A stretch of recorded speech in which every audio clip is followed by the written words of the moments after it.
непростый. Я куплю тебе унты, чтобы не простыла ты, чтобы не простыла ты, девочка моей мечты. Простый, я куплю тебе унты, чтобы не простыла ты, чтобы не простыла ты, девочка моей мечты. Эту пушнину я сдаю каждый год уже 10 соболей, пару лисней, нота шерсть. И нет дороже, чем ты, моя родная. Готов любой улов раздобыть со дна. За этот сезон мы начнем с твоих запросов. Вложились в NFT, теперь топим за рост их. Все эти годы тебе грели пуховики. Дорогая, тебя скоро согреет меха тайги. Я смотрю в твои прекрасные глаза, и хочется потратить на тебя весь нал, который я на рэпчике вчера поднял, вытачивая этот бриллиант по дням. Укутаю тебя в шубку теплую, чтобы ты поняла, как тебя люблю. Эти мысли, как ты, чисты, не хочу, чтоб простыла ты. Непростый, я куплю тебе унты, чтобы не простыла ты, чтобы не простыла ты, девочка моей мечты. Простый, я куплю тебе унты, чтобы не простыла ты, чтобы не простыла ты, девочка моей мечты. За окном холода, вьюги и метели, чтобы не замерз, одену тебя теплее. Вместе улетим в самые теплые страны. Чую, небеса приготовили чудеса нам. Детка, ты моя, я твой априори. Поселимся в уютном доме с видом на море. Кофе в постель и в бассейн кальян. Буду носить к тебе маяк и щан. Детка, ты всегда была далеко не из простых. Я тебя и полюбил за особенный стиль. Метка ранила меня в сердце до глубины. Если бы не ты, я бы застыл средь зимы. Но бывают серыми дни, мы теряемся в них. Наступает момент визави в любви. Но я готов переступить, если готова ты. Снова и снова не дать остыть. Непростый, я куплю тебе унты, чтобы не простыла ты, чтобы не простыла ты, девочка моей мечты. Простый, я куплю тебе унты, чтобы не простыла ты, чтобы не простыла ты, девочка моей мечты.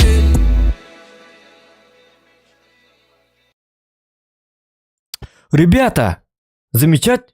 Нет, ну странные, в то же, всем здорово. Странные, но новости, ребята. Вы слыхали, да, новости? Слыхали, нет? Ну, Евгений Еремеев, ты слыхал новости? Че ты там юлишь? А так ты прав. Концепция болар, дескать, люманаром. Рейкон, бит концепция, чаудь. Рейкон, а того бяга, что это он там...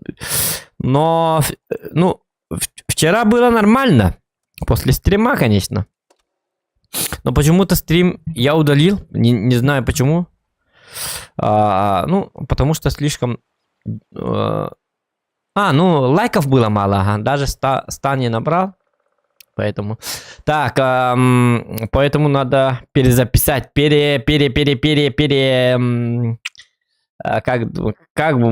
Как будет нормально? Мне пришлось перезапустить стрим. Потому что лайков было мало. Лайков не хватало, понимаете? Кому-то хватает, нам не хватает. Так, все видно, да? Угу. Кстати, сейчас я покажу. Ага, вот. 12 марта выйдет небольшое обновление. Карты Харьков и Минск будут исключены из случайных и тренировочных боев. Случайный бой это рандом бытта. А также из режима топографии турнирных игр. Это почему? Я не понял. Почему удалили карту Харьков и Минск? Харьков, какая она была? Сейчас проверим. Харьков и Минск. Харьков это... Я уже забыл, ребята. Так, ну-ка, посмотрим. Эрлемберг, пускай, ага. Сейчас Харьков и Минск ищем, короче. А, нет, есть же.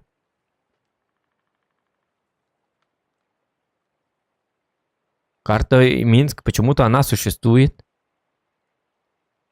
Харьков, сейчас посмотрим. Это что-то Харьков тоже есть. Так, в случайных боях их не будет, сказали. Но случайный бой, вот. Случайный бой. И вот у меня Харьков есть. И Минск. Я не понял, в чем прикол. Нафиг мне эти карты нужны? Удалили бы нафиг. Так, я не понял, что за юмор такой, а? Ну, не знаю. Странный такой юмор. Не, ну они как бы на самом-то деле нормальные карты, я не против. Это не Эрлемберг, лучше бы удалили Эрлемберг из случайных боев. И Аэродром, например. Лучше бы удалили вместо этих карт, если бы я выбирал карты, я бы удалил непременно этот Эрлемберг, во-первых. Это точно. Ну и Рыбацкую бухту. Эль-Халу нормально, Химка нормальная, Хайвей нормально, все нормально. Ну, Утес тоже как-то не очень, но в последнее время что-то мне то ли везет, то ли я стал немножечко другим. Ну, не знаю. Оверлорд можно убрать вместо Минской, например. Гребаная карта никому не нужная. Ну, может, вам нужная, но точно не для меня. А чё так мало карт-то? А такое чувство, как будто у нас миллион. Песчаную реку можно убрать, например. Нафиг он мне сдался.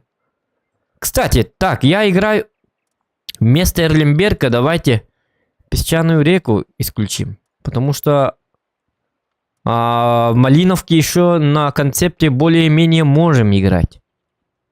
Шутка. Ну это... Нет. Я передумал. Ладно.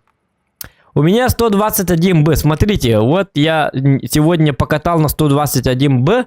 И я сделал 61% побед. И смотрите, вот 173 боя. Из них 61% побед. 2,5 середухи.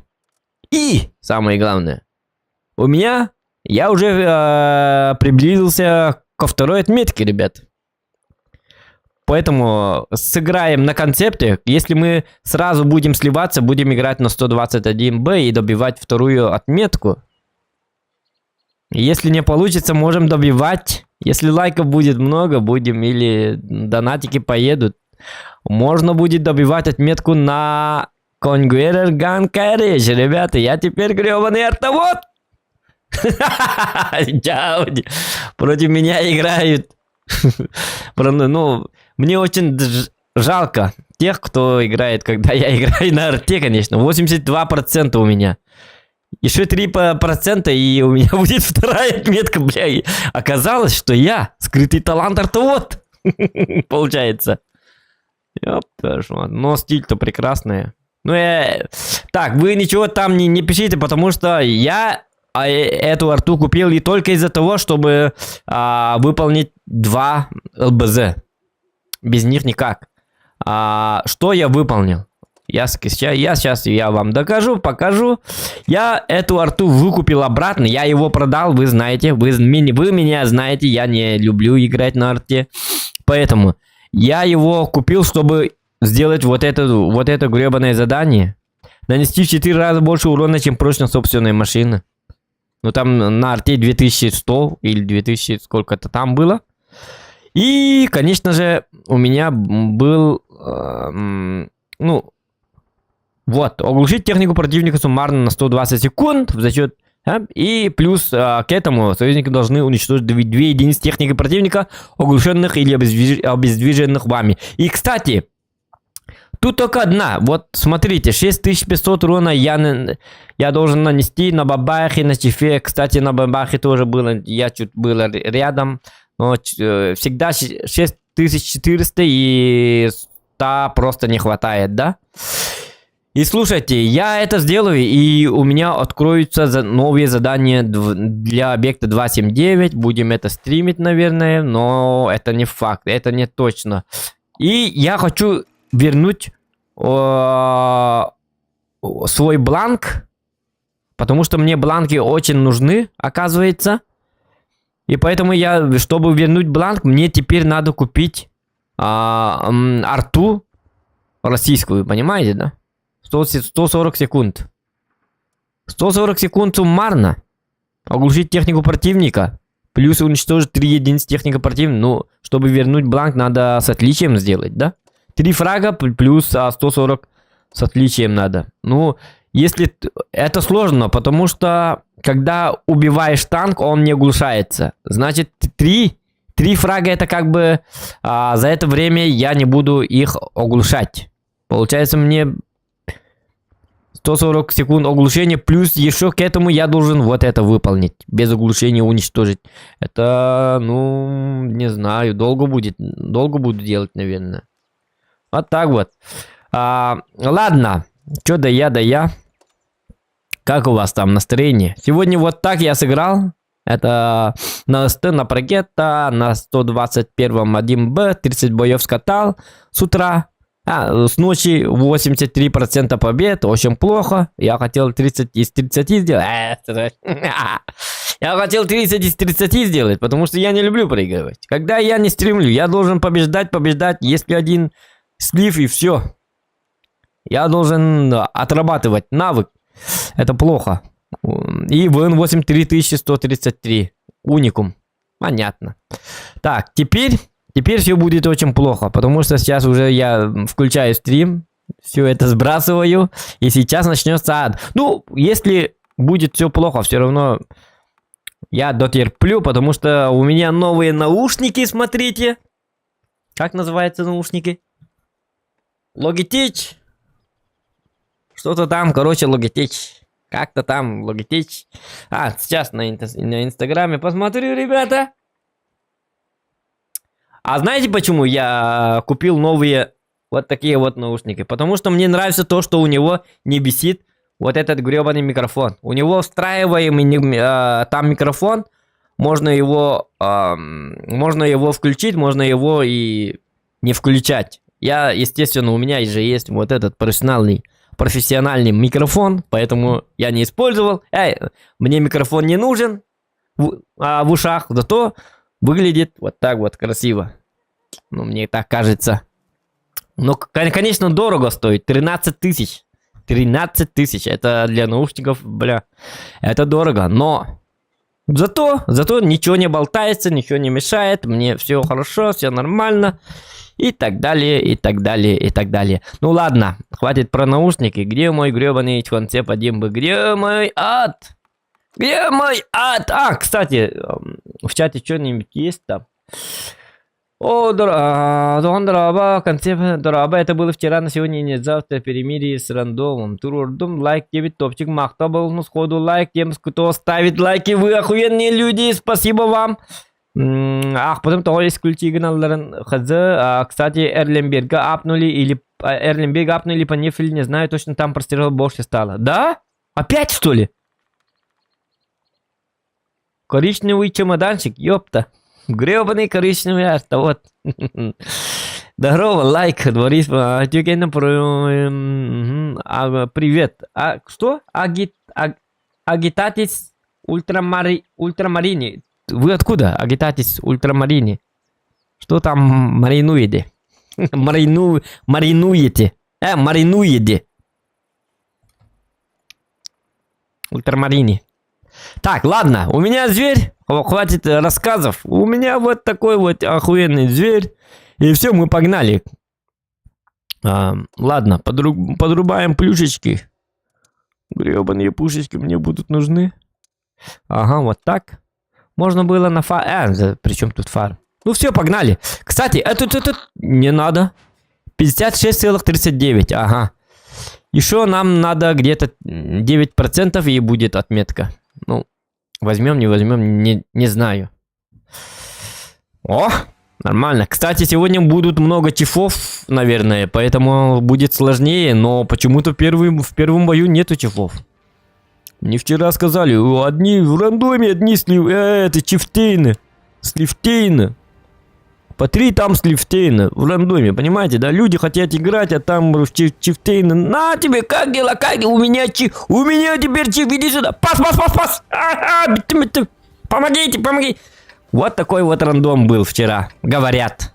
Ну не знаю, но у меня не попадался. Вообще я чифов не видел. Ну разве что одного. А я сразу беру чиф. Эх, ты сливтейн. Кс-кс-кс. Ну-ка, иди-ка сюда. Иди сюда, чифтейн. Я покажу тебе, кто тут папа. Все, чифтейна больше нету. Так что они мне не мешают. Но если будут 3 чифтейна, конечно, это уже... И плюс карта Вестфилд, например, да? Без рты. Вот тогда я бы... Вот тогда... Я бы замолчал. Угу. Я бы прикрыл свой поганый рот. А тогда уже другой разговор, ребята. Вот тогда мне уже страшно. Это уже совсем другая история. Вот так вот. Так, Чар Футур. Чё, ты это будешь светить, что ли? Что-то ты творишь. Так. О! Блин. Нормальный такой урон был, на самом деле. Вот. Стой так. Ага, он ошибается. Сейчас тоже ошибется. Вот здесь было. Давай, вот так. Да, все, забрал. Ну, 40 уронов. Так себе. Но главное фраг. Но для метки это ни к чему. Это 0. Это капли в море. Лучше бы урон дал бы. На 400. Но для победы это... Ночь. Здравствуйте. Ну, с точностью, конечно, не очень.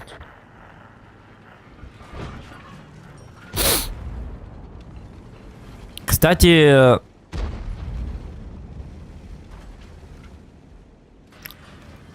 Кстати, в этом наушнике мой голос меня как-то бесит. У меня такой голос, что ли? Аддара гарат гильдем, аддара. Вот хатаму нумбель набыты все обиден. Ой, ну тут...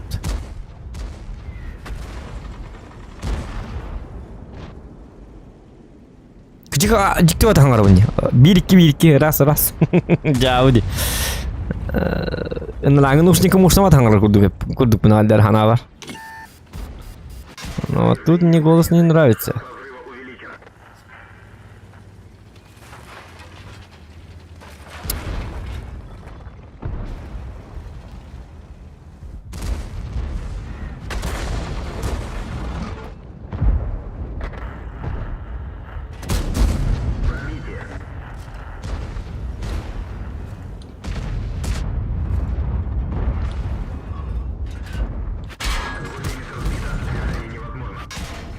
Ой. Нет. Угу. Да ладно.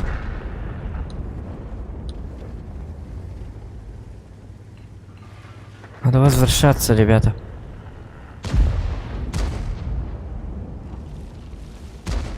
Ну блин, этих надо убирать сначала как-то. По-быстрому надо. Ну, по-быстрому получится, не получится.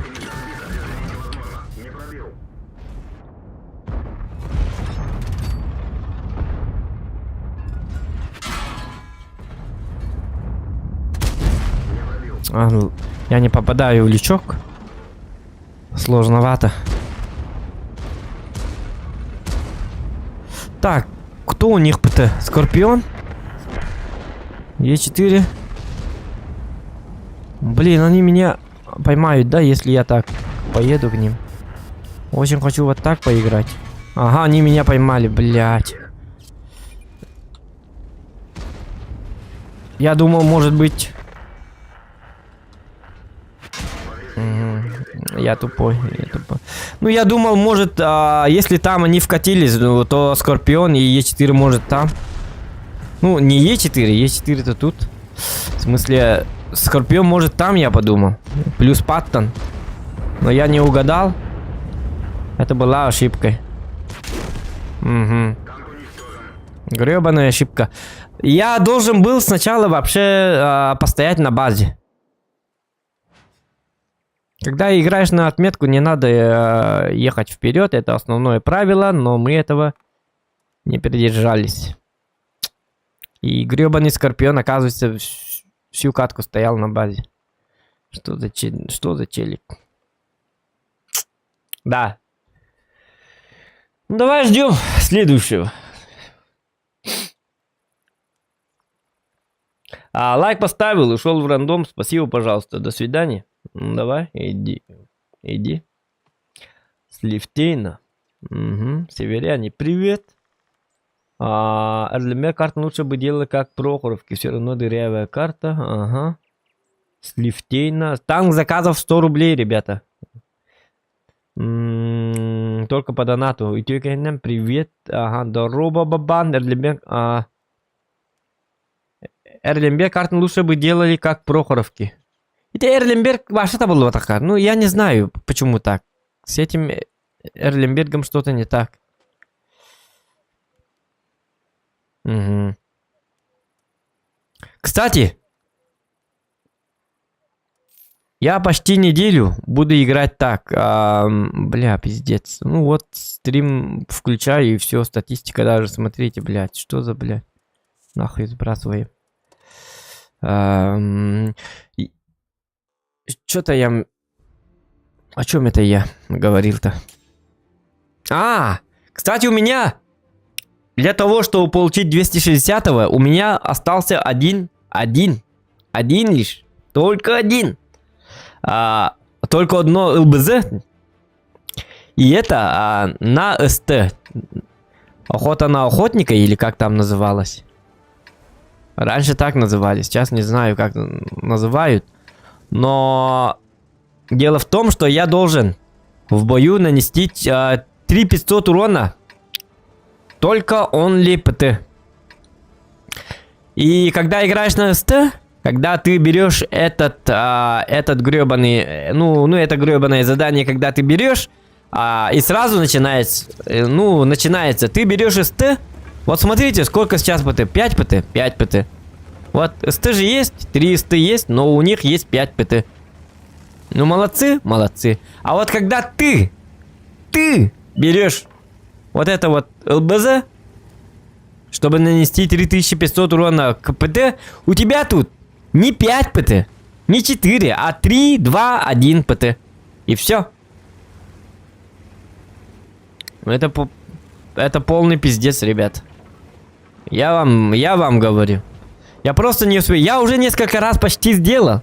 Но не дотягивает до 100, до 200 и так далее, и так далее. Просто ПТшек не хватает. Гребаных ПТшек не хватает. Понимаете, да? Я вроде бы как бы делаю. Но все, ПТшек больше нету. Иди домой, Зохан. Выспись. Вот так вот говорит рандом. А я говорю, дайте мне еще тычку. Одна тычка осталась. Дайте мне еще один ПТ дайте. Они говорят, ну уже все, Зохан. Все. Поезд ушел. Твой союзник дал одну тычку. А ты, Зохан, выспись, иди, спи. Вот так вот говорит мне рандом. А я все требую. А я хочу 15 ПТ. А они говорят, пошел ты со своим ПТ. Зот. Не будет тебе ПТ. Вот одна ПТ, разбирай его, говорят. Но мне нужно 3500 урона для ПТ. Для нас задание. Какое нафиг задание? Вот так вот. Поэтому рандом как бы не очень радостно меня встречает. Для этого. А вот 3 СТ же есть, но к ним попали 5 ПТ, блядь. Ну у них не... Ну у меня тоже иногда 5 бывает, но просто все дело в том, что у моих, оказывается, у моих союзных танков тоже есть пушки. Они тоже играют с мышками, оказывается. Они тоже живые человеки, и они тоже играют. И как только ты высвечиваешь или засвечиваешь ПТ, твои союзные войска тоже, оказывается, умеют стрелять, понимаешь, да? Ты им говоришь как бы: не надо, не надо, это мое ЛБЗ, не стреляйте, пацаны, в ПТ, говоришь. А они как бы: да ПТ, пошел ты, Зохан, ублюдок, мерзкий, ах ты, мерзкая тварь. Будем стрелять! И все. Ты одну тычку даешь. И все. ПТ больше нету. Там 155 снарядов. Все. Одним ПТ меньше уже. Как бы у тебя 400 урона. Это нормально, да? Нормально. Оказывается, у моих союзников тоже есть пушки. Вот поэтому... Поэтому, ребята, это сложное ЛБЗ. Там дело не в том, что сложно. Дело в том, что мне нужна большая фортуна, чтобы мои гребаные союзники умерли и остались одни лишь ПТ и по одному ко мне заскочили. В гости как бы. Иди сюда, поговорить хотим. Вот так вот. Но! Когда много ПТ, твои союзники начинают уметь играть, как бы. А когда тебе помощь нужна, твои союзники не жди помощи.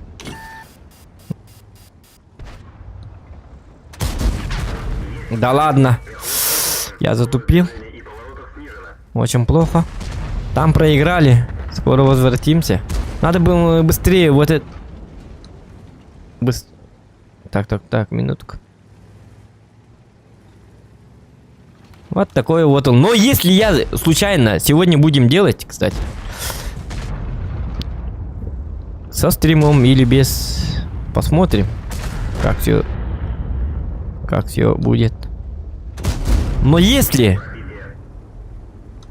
мы это сделаем, ребята, это будет шедеврально, потому что я наконец-то выполню гребаный ЛВЗ на 260-м.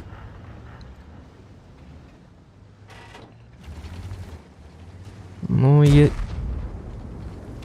соточку смотрит, радуется, ликует. На тебе, говорит. Да ладно, слишком.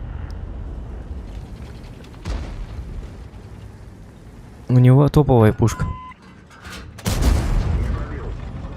Зато поставил на гусеницу. Это хорошо. Вот так, красавчик, молодец. Ну, не трогай меня, пожалуйста, молодой человек. Давайте вот это. Ага. Пускай будет поражение. Не плевать, как бы. Шутка мне не плевать. Так. Может, мне сверху? Давай, погнали. Так, эти специально тут стоят, чтобы мы не прошли и не сбили базу. Мы нормально придумали. Молодцы. Но я должен танкануть и проехать просто.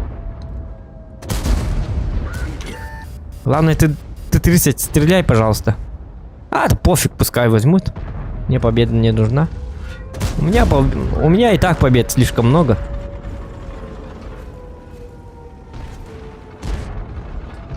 Не надо на меня смотреть. Ублюдок. Ну ладно.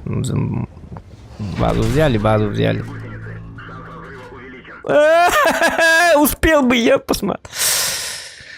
Ну эти стоят. Еще и этот у нас СТ был. Он должен был дать засвет. Тортила должна была стрелять. Хотя они за камнем, может быть, не знаю. Ну, меня как бы поражение вообще не колышет и не волнует. Потому что у меня процент побед все-таки поднимается. На этой неделе у меня 65% побед. И 2500 ВН8, уникум и так далее, и так далее. Так что у меня все нормально с этими победами. Наоборот, надо проигрывать, чтобы немножечко баланс был. Надо немножечко... вот так должно быть хотя бы. Угу. Мне наоборот надо просирать свои бои, чтобы все было нормально по стабильному. Понимаете, да? Кстати, Минск и как там было, Харьков. Чекайте, я забуду. Будут ли эти карты или нет? Их вообще на всю жизнь удалили? Или это во время какого-то, например, ранговых боев? Минск такой был, ага, такой себе. И Харьков. Ну да, оба неприятные карты. Вообще неприятные. Но, блин, руки у них не дошло до карты, вот, аэродром. Это тоже гребаная карта, на самом деле. Мне лично не... Плюсики в чате, кому нравится вот эта поганая карта. Сразу скажу вам, что вы не очень хороший человек. Фотообработки Индиара, всем здорово, здорово, Хаска. Вот я ламбаран, он болар ютубе ми арарлар бит. Ютубер арбаттар, ким он где-то?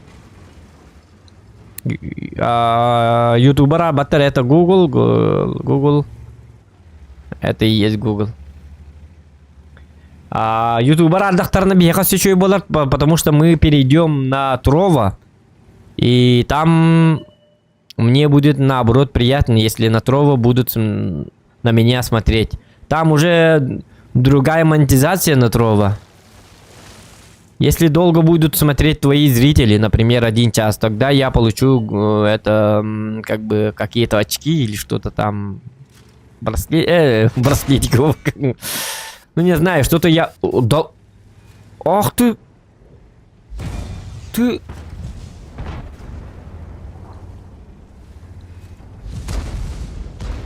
Микс 30 там, да? Ага. Что это тут происходит, ребята? 257 пришел через... Да ладно. Так, там Су-101. Ты, пожалуйста, живи, пожалуйста.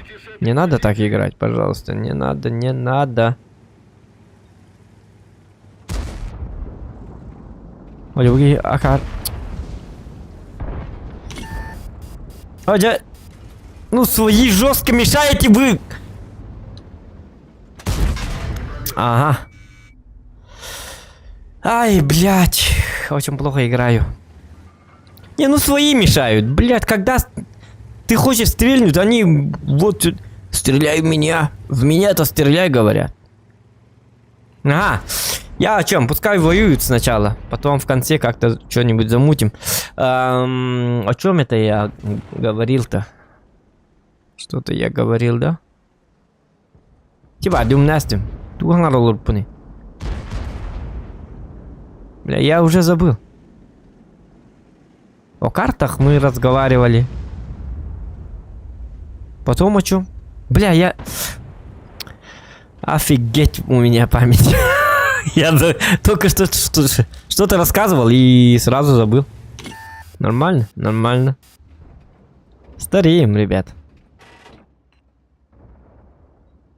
Оля Буковская барыкаш! Кетагар.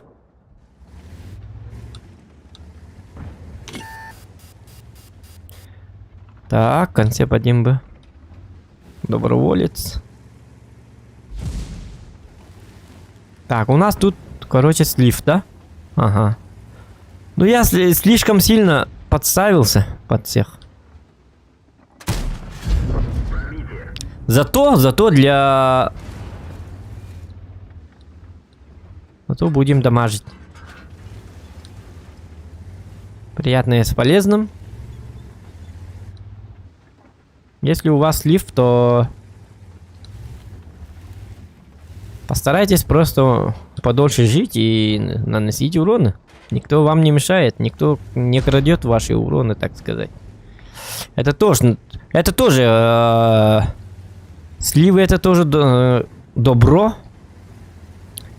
для поднятия средухи, ВН8 и так далее. А простым побед всегда можно поднять. Это несложно, в принципе.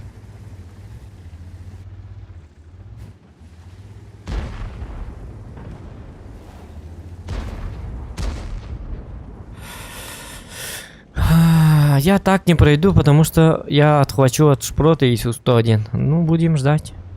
Что торопиться? Ну, вот этот опять мешает. Блять, ну... Уйди, пожалуйста, а! Ёх! Ну, не так! Сзади тоже танки, дебил.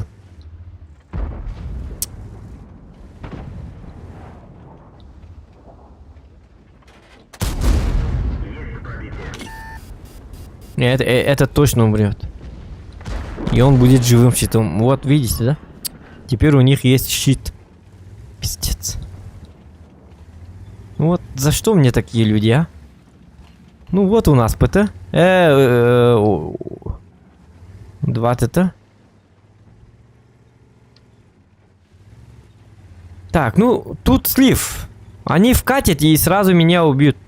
Я дам одну тычку и умру. Давайте, поэтому у меня есть такая тактика. Тактика под названием... Тактика под названием «Ты не тактик». Ладно. Что-то пошло не так, ребята. Не очень приятная тактика. Что-то пошло не так.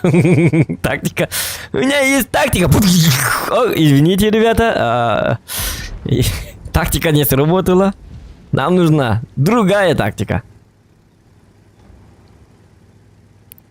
Ну, я подготавливаю себе нычку, чтобы в конце...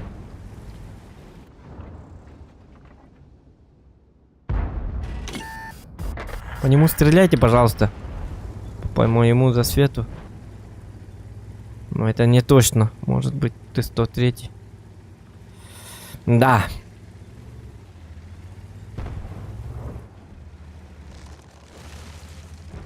Угу. Грёбаный тактик!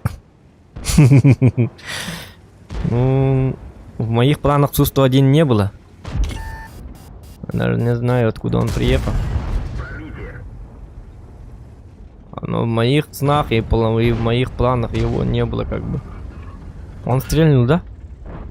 О-дя! Панты! Я куплю тебе унты. Причем тут панты? Как ты?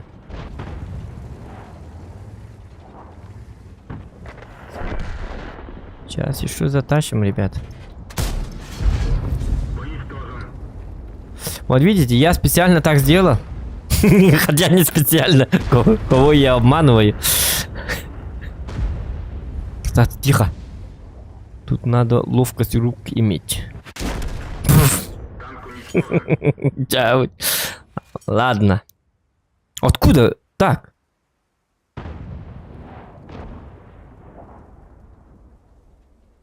Оттуда прострел. Ах ты, зараза, там есть прострел, оказывается. Ёбаный в рот. А я не знал. Я вам точно говорю. Оттуда, вот смотрите, с балкона можно вот так стрелять, оказывается. Я думал, балкон там... Вот эта гора мне им мешает, я думал. Оказывается, не мешает. Это интересно, надо использовать в других боях. Ну-ка, с той стороны могу посмотреть. Вот такая диагональ, вот так и отсюда. Ага, вот с правой стороны, вот отсюда. Бухаярат Ерепин, если... Можно это использовать, кстати. Ну, это если... На тот случай, если тут будут танки. Я думал, вот этот рельеф, я думал, он как бы вот здесь. И как бы они никак меня не видят. И поэтому я хотел немножечко вот так поджаться. Блин, я про это не знал. Ну, классно. Картоделы. Молодцы. Но дело в том, что вот эти два ублюдка просто... Они заехали в тупик и там и стоят.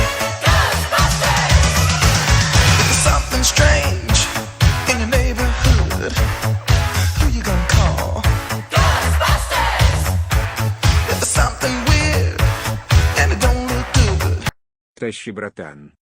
Так, ну-ка, ну-ка. Что это за? Что за? О, мен о баракан.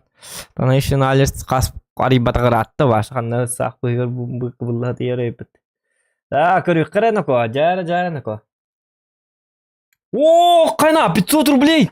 Да ладно, Альберт, Алик, Айко. Мақта, красавчик. Донаттини көл батагратты ё болду. 15 сылы донатлы Алик. Алик, молодец, крас. Так, не понял.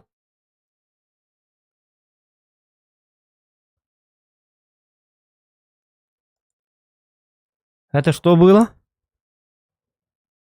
Имя узла, что-то было неверно, что-то пошло не так.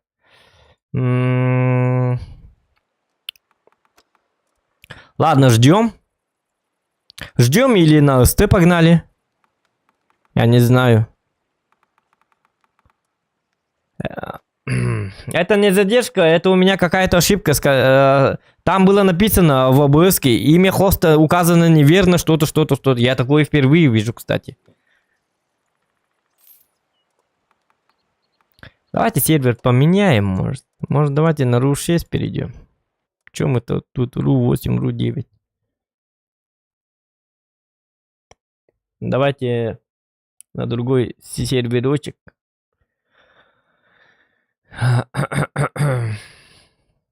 Сейчас посмотрим.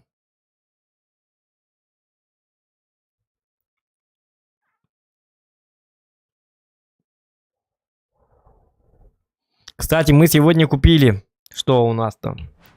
Решили купить моей жене, короче, сотовый телефон. Поехали в М-Видео. Потом мы должны дальше поехать в этот... Как там было? В магазин, в оптовку за продуктами, да? Как бы запаситься продуктами. Время где-то 5 часов. И знаете что? Жена сказала, давай зайдем, купим мне телефон. Потом все по-быстрому сходим в оптовку. Я согласился как бы. Ну давай, а что-то...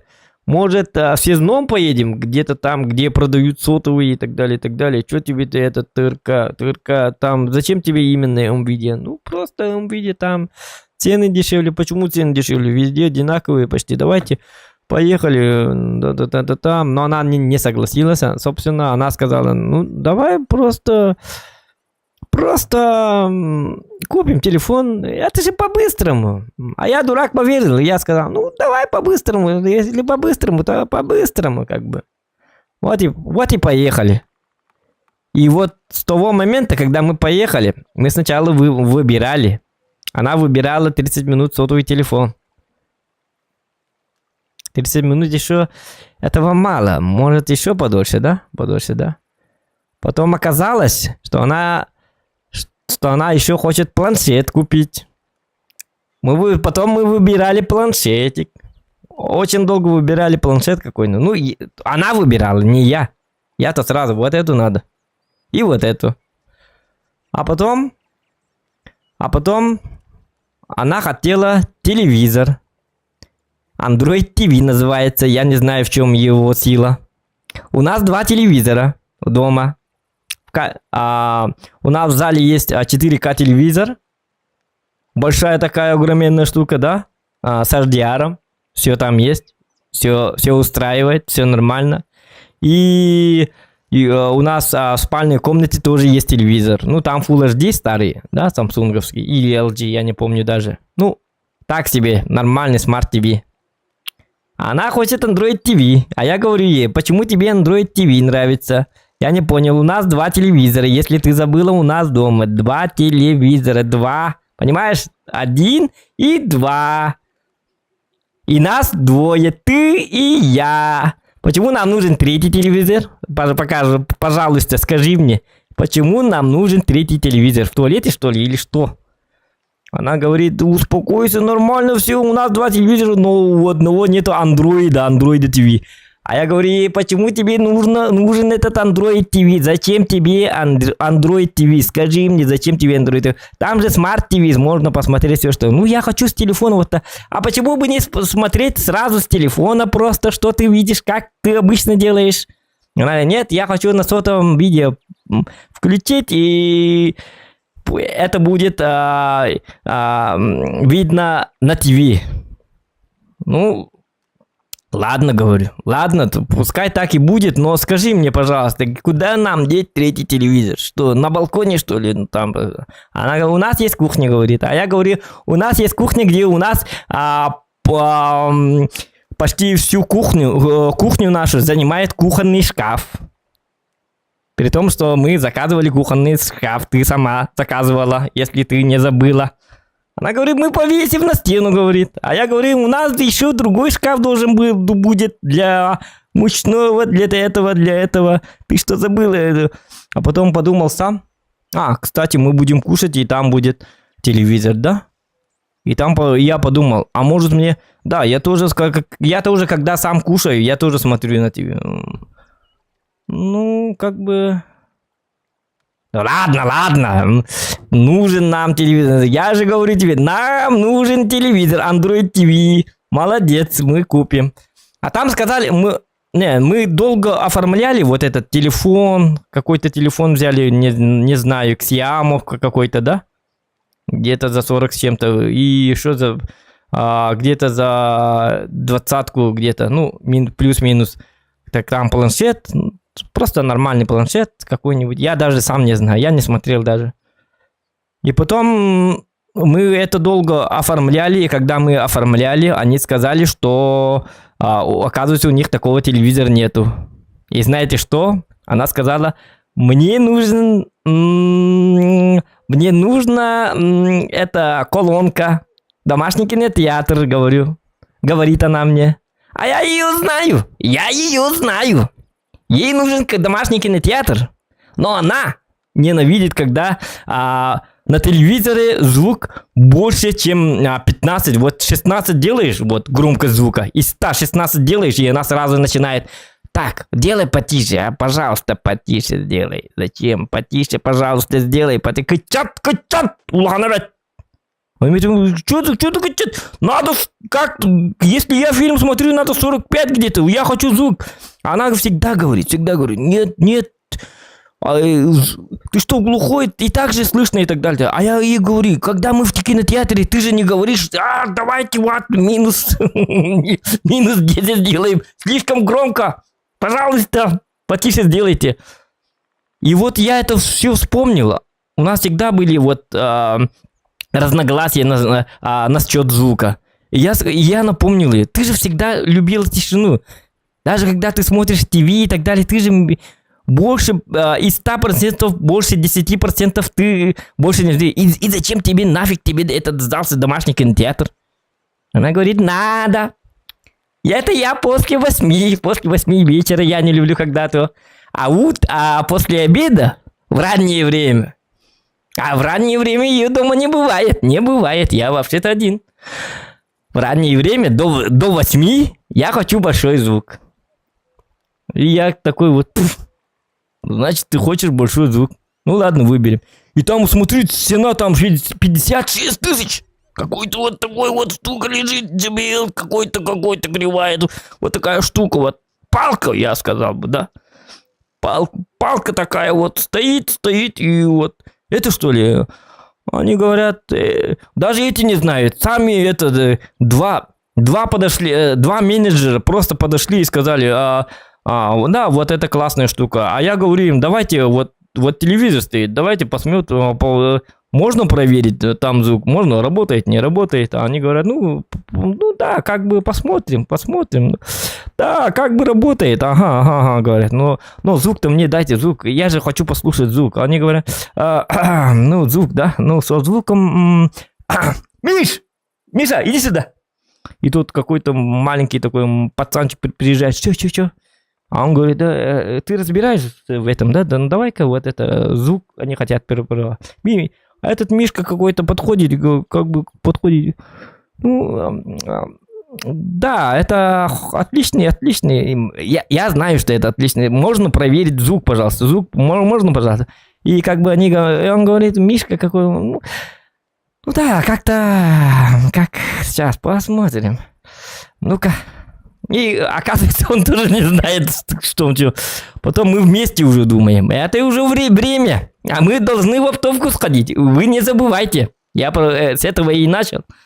И там мы все трое стоим и думаем, как бы включить этот звук. Потом подключили к моему айфону, да, как бы. И я должен был включить, включить музыку или что-нибудь вроде этого. А у меня, казалось, ни одной музыки нету. Интернета нету, поскольку там сеть плохо ловит. Потом подключили к Жене, потом к этому Мишке, потом Мишкину другу подключили. Короче, там возня такая, потом посмотрели, и в итоге, короче, звук был. Да, в конце звук был. Ну и что? Сказали, работает, и мы купили. Мы это все купили. Заказали такси, приехали домой. И вот включаем вот. Кстати, я себе наушники тогда купил. За 13 штук, кстати. И мы приехали к себе домой. Мы приехали. Вот так вот. Радостные такие лица. Приехали, включили вот эту штуку, вот эту палочку. Вот. У него не только палочка. Оказывается, вот такой огромный вот буфер есть. Называется буфер. Понимаете? Это... И там начинаешь, что случилось? Конец света, что ли? Война! И так далее, и так далее. Ну, так должно было быть. Но, к сожалению, мы оплатили. Мы вот включаем сначала вот эту штуку, маленькую фигню. Там оптически что-то там. Что-то не работает, ребята. Потом мы подключаем Bluetooth. Через Bluetooth у нас на ТВ есть Bluetooth, но он не находит вот эту штучку. А эта штучка не находит наш ТВ, или не знаю, что-то не так, что-то мы там по интернету копались. Ну, час возник, короче. Может, все из-за того, что мы сабвуфер не включили. Поставили сабвуфер, все там включили, все равно не работает. 1,5 часа возились, все не работает, и все. Короче, не работает. Все, и я уснул. И вот я вот только что недавно проснулся, покушал. Вот. А эта фигня до сих пор не работает. Вот такие вот приключения, ребята. Вот так вот. Я не знаю, зачем она купила эти гребаные колонки. Посмотри.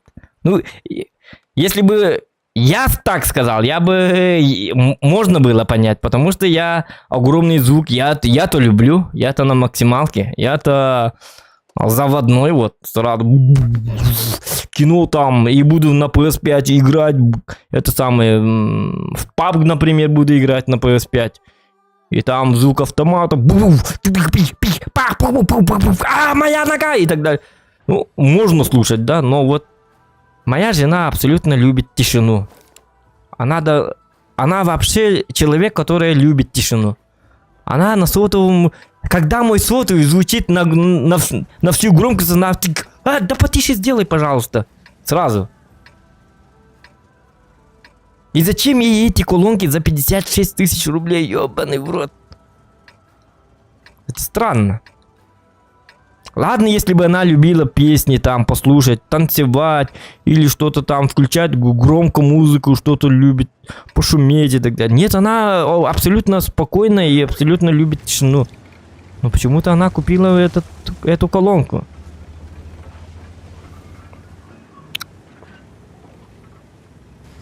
Лучше бы голду купили в танке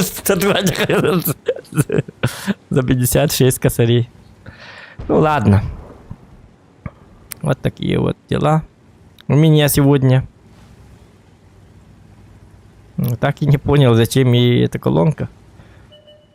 Она еще хотела купить игровой ноутбук, а у нас дома 2 ноутбука вообще-то. Конечно, не игровые, но она не играет, в том-то и дело.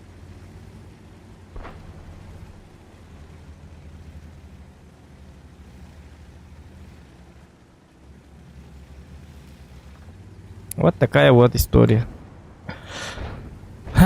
Плюсики в чате, кому понравилась такая история. Так, ладно. А чё тут? Никого, что ли?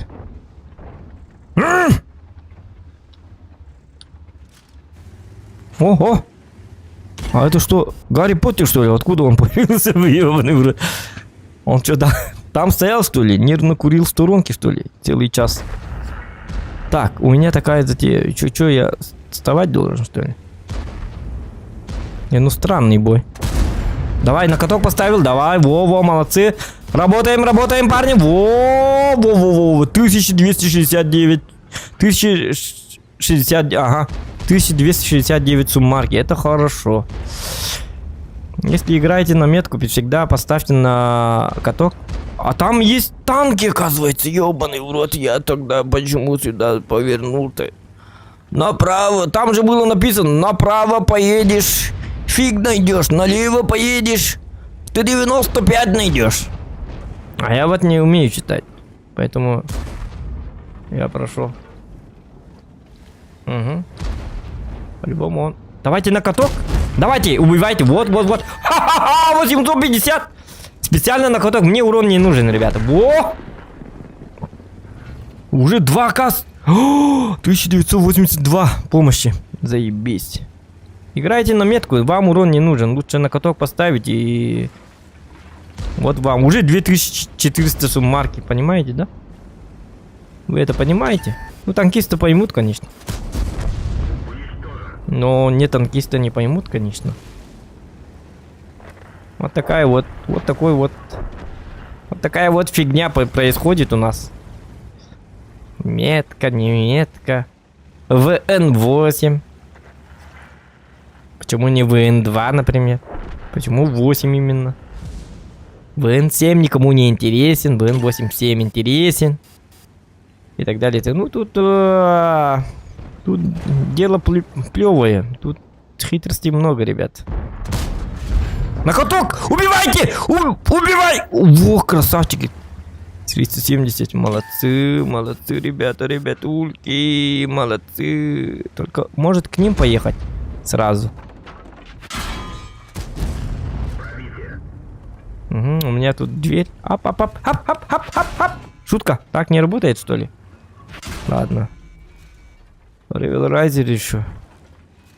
Да ладно. О, да ладно, у нас... Это кто?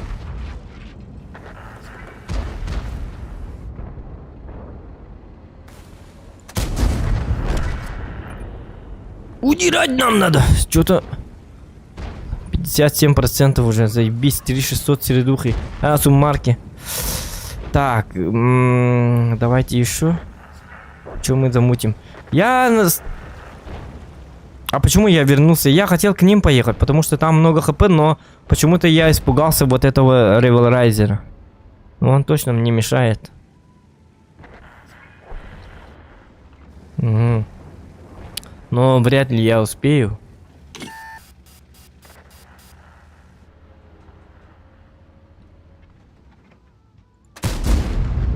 Танкуем. Опа. Вот так. Всегда танкуем. Кстати, я получил вчера ревелрайзика и покатал 2 боечка и сразу его продал, потому что танк абсолютное говно, ни к чему. Вот за этим я вернулся, ребята, ребятульки. На тебе. Давайте фугас. Зарядим фугас. 6, 5, 4, давай, ты успеешь, ты сможешь. Ту-ту-ту-ту-ту-ту-ту. Фугас. На тебе! Фугасом 525. Еще давай! Успевай! Это кто? Ты 95. Уйди! Кыш! Брысь! Сволота. Ладно, 4,5 суммарки. Подняли почти 0,96. 1% подняли. И у нас 57,50. Остается 7,5%. Ну, мы уже близко. Если бы не эти катки, то было бы хуже, потому что я не играл на урон. Мог бы, конечно, побольше дать, но зачем? Сначала метку надо взять, потом можно играть. Ну, урон всегда можно сделать. С уронами у нас проблем не будет. Главная меточка. у него завышенная меточка. Потому что танк имба, как многие говорят. Вот так вот. Здорово, статист, говорит. Нойер. Не надо вот этого юлить! Як.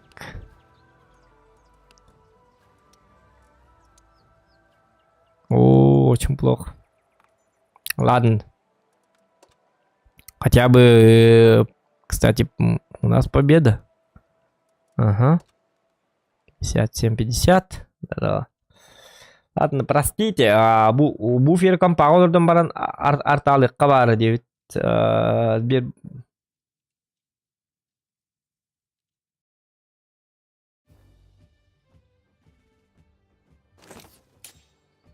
Ылдис торавкин evet ылдис торавкин нетистинген арды болуктун. Задержка, хабана и так далее, и так далее. Лайки ставьте, ребята, лайки, пожалуйста, пожалуйста.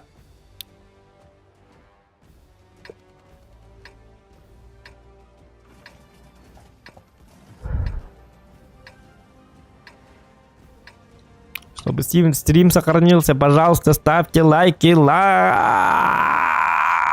шутка. Ладно. Кранбаген 102. Ну, Кранбаген это уже боль, печаль. Охуеть, у меня стиляга. Стильный зохот. С травой не очень. Вот так вот. Грязная земля.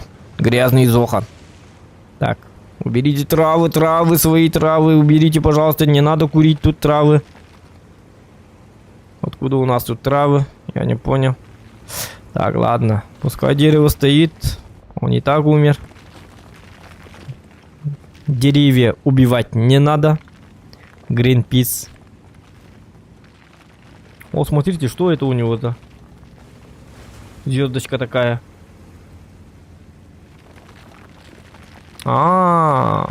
Понятно. Ладно. Пип. Арты нету. Можно поиграть отсюда. Но дальше прохода нет. Сейчас. Не надо. Хотя он проехал. Во, сейчас уже можно. Он не успел посмотреть на меня последним, так сказать, взглядом. Он не успел. Парень, дурачок! Дебилоид! Как говорится. У нас тут СТ-2, у нас тут... Ой-ой-ой, шутка. Я не хочу с вами воевать, давайте жить дружно, ребята.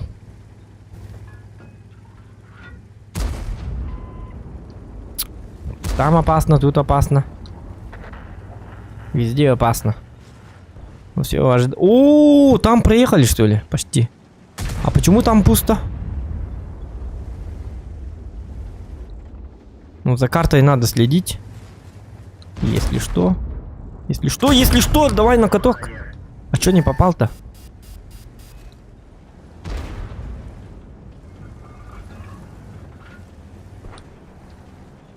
Ну, Е4 ждет, походу. Да, я буду танковать. Шутка. Это была шутка. Е4, живи, пожалуйста. Во-во-во, по нему работайте, ребята, работаем по Эмилю. Его там, походу, видят, да, немножечко. У меня танк слишком низкий, поэтому сложно играть.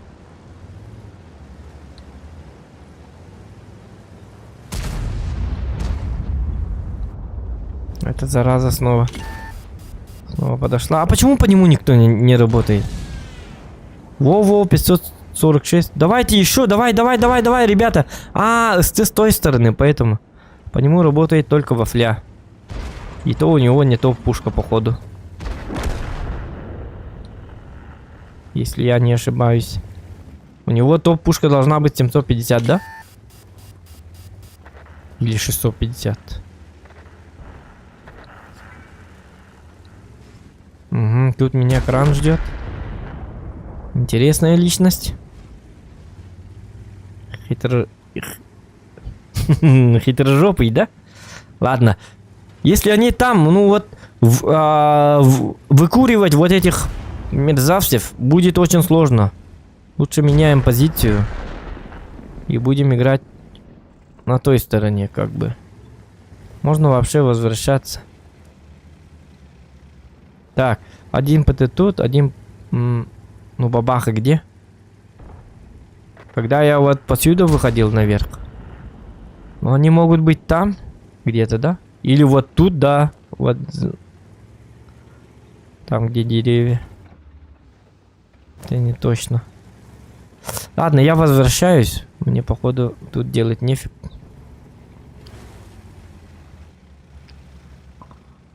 Мне тут абсолютно не рады.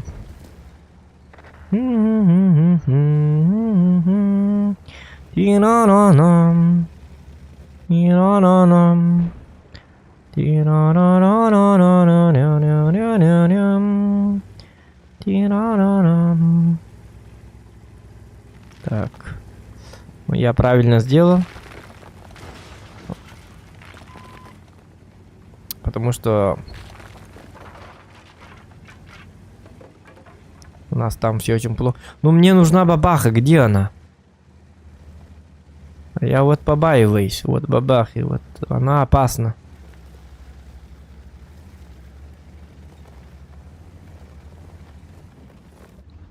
Фаза там проехала. Она уже здесь, да?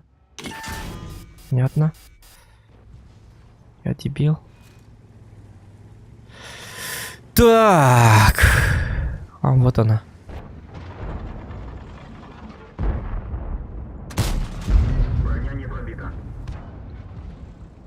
Что там? Видно, что? О, блин. Это был шанс. Все. Вот она, бабаха. Давайте через центр играть тогда. О, а тут еще и шар футур.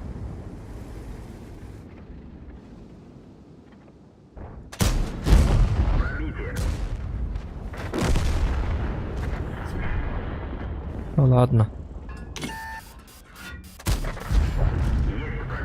О, о,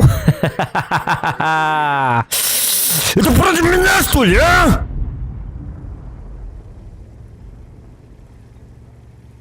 Ублюдок. Ну, к фазе ты едь, пожалуйста. Вот фаза мешает. Жутко. На тебе, я танкую как боженька.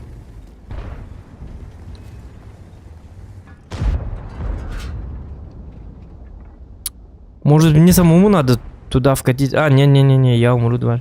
Сзади тоже уже фоч. Надо что-то делать. Надо было заныкаться где-то. Ну да, постоянно так.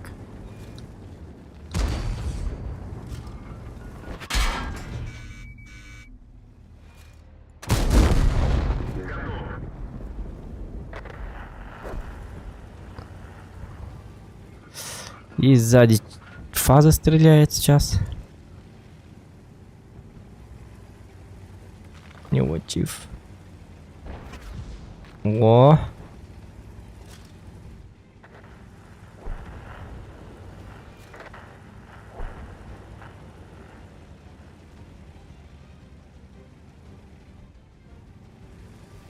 Блин, ну бабаха, да?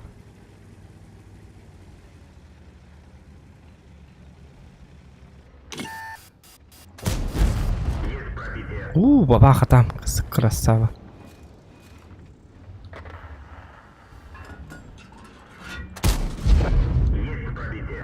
Угу, сейчас шар футур залетит. Я его понял. У него насчет меня планы.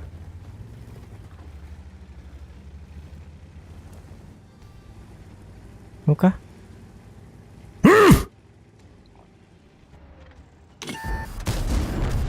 Это против меня, что ли? Убью нафиг всех! Ублюдки!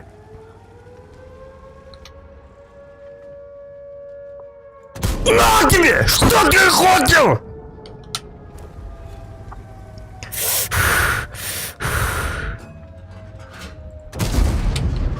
Фугас зарядить, дебил, кусок говна. Не надо, уже не надо. Надо было на таран, блин, я про бабаху забыл. Из этого фугаса гребаного. Надо было просто фугас зарядить и залетать к нему. Залететь просто в таран, фугас, потом кусать ему в ухо сразу, как Майк Тайсон. Я тебя всем! Но что-то пошло не так, ребята. Очень плохо. Ну, Чиф, мой папа. У него 3900, а поскольку я его сын, я не должен был дать больше Чифа урона, потому что это неуважение к своему отцу, а концепт 1Б является сыном Чифтейна. Сын уважает отца, поэтому мне нельзя было. Я хотел таран, потом фугасом вот этого шандарахнуть побольше. Я мог даже вообще затащить эту катку, но поскольку мой отец, гребаный мой отец умер, мне как сыну, как подобающе, с уважением я отнесся к своему папочке. Вот так вот. Зато метка 58.05. Могли еще получше, конечно, но... Ну ладно.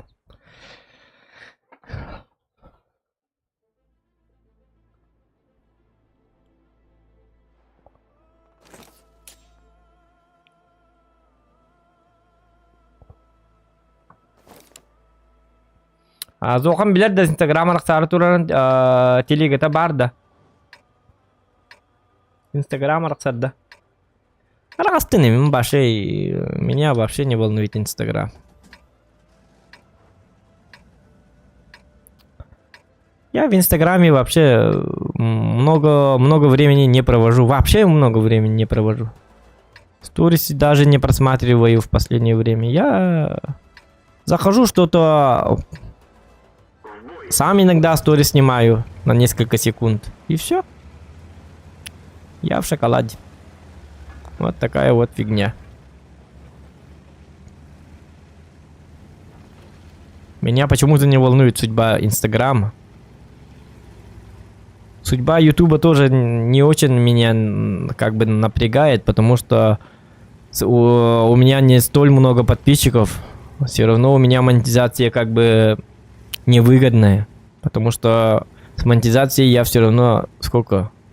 За 1,5 года стримов у меня там на счету сколько там лежалось? Где-то 7000.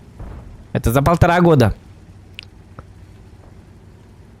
Если бы у меня было миллиону просмотров, миллион подписчиков, то тогда, да. Я не знаю, что бы я сделал. Это было бы плохо. Это плохо для блогеров. А для стримеров у нас донаты все равно есть. Немножечко. Мои прекрасные, это самые топовые донатеры. Пока они есть, стрим не умрет, походу. Я тебя прикрою. Спасибо. Вот донатеры умрут, тогда... Вот донатеры умрут. Вот тогда уже будет проблема. Я не это хотел сказать, вот донатеры умрут. Вот тогда уже будет проблема. Вот тогда уже каналу конец. Прощай, канал. Но есть еще нормальных людей. Пока они есть, будем пробиваться. Ну, если на случай,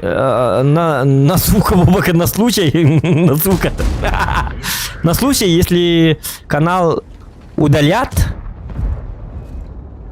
мы перейдем на Трова. Можно и сразу переходить на Трова. Я хочу попробовать Трова, но почему-то что-то лень там создавать канал. Но на Трова можно заработать, говорят. Но с нашим 50 онлайном, конечно, мы не заработаем, конечно. Ну а вдруг в будущем что-нибудь? Я всегда жду какого-то чуда, какого-то будущего. Может так будет, может не получится.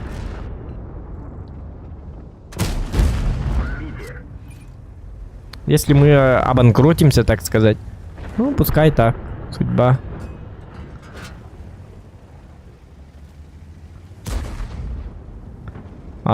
Все-таки стрим это не мой единственный доход.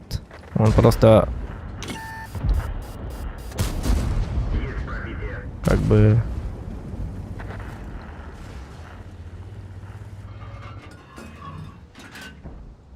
О, жай! Когда этого не?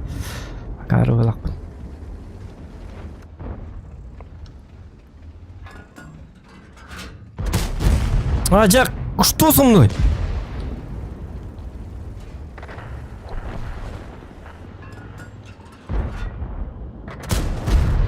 О! Ёлка, тухтури мы такая рыла. На ты! Шутка. Давай, ёлка, работай, молодец. Маленький, но удаленький.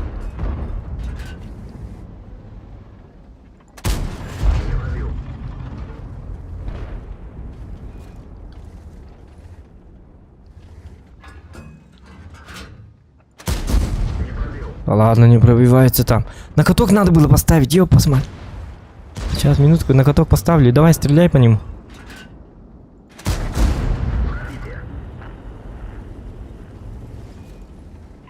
Базу уже берут, ну пускай. Все равно слив. Многие все равно приедут. Выиграем на урон.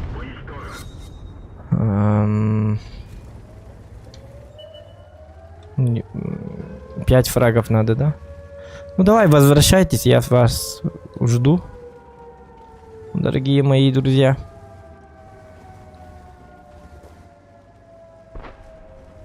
А почему на стримах одни сливы? Я не понимаю этого. Вот сейчас выключу стрим и будут победы. Почему? Почему нельзя просто выигрывать на стримах? Я вот этого не понимаю. Странно, да? И почему они берут базу? О, я зря. Надо было поехать до Талова. Вот они возвращаются. Вот. А, пускай.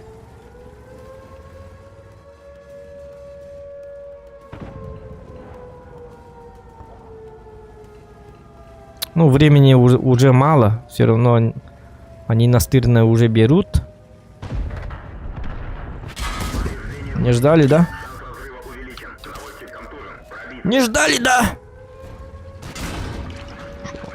Да ладно, ты бог.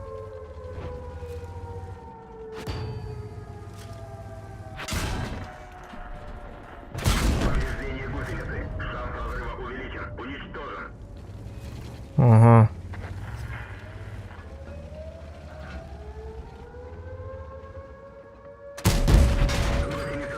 Еще 2 фрага для ЛБЗ. Но не получится, сейчас залетит вот этот, ага.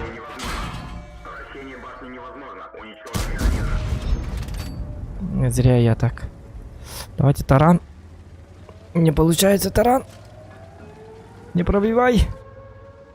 А, у меня... А, у меня башня сломана, оказывается. Блядь. Забыл сразу. Ладно. Ну, метка растет, главное. 4,69 общей суммарки. Не, надо было ехать вперед, оказывается. Я думал, они быстро возьмут базу, поэтому я встал так, чтобы те, кто будут вкатывать, они должны вкатывать. Ну вот что за бои, а 3700 и смотри. Юдис 0, Лорка 0, Борщ 0. Прогетто 300, стандарт Б, вот 300, 300, 300, отсосите утрак 300. Вот так вот, да? И тут тоже, смотрите, вот.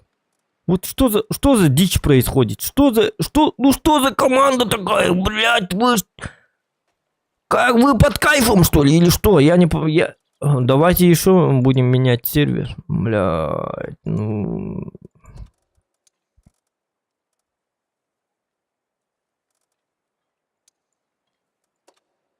Давайте в Москву переедем. И может я москвич, или нет. Там посмотрим. Может там есть нормальные пацаны. тут уже ненормальные пацаны, что-то я побаиваюсь. Что-то идет, что-то не так, что-то как-то так.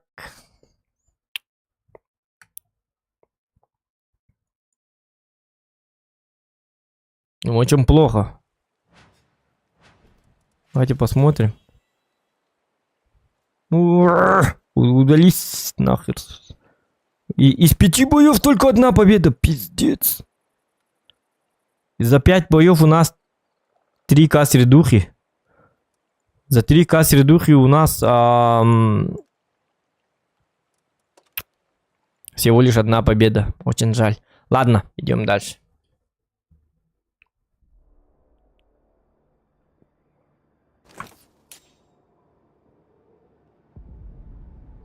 Хотя ютубка реклама сок, есть плюсы. Ну да. Я никогда не покупал премиум аккаунт, ну, YouTube премиум, да? 1 раз всего лишь я купил, и не прошло и недели, как только сразу отключили там монетизацию, и оказалось, что я просто впустую потратил свои деньги. Потому что рекламы так и так уже нету. Надо было дождаться. Ну откуда же мы знали? Ну пускай там 200 рубчиков.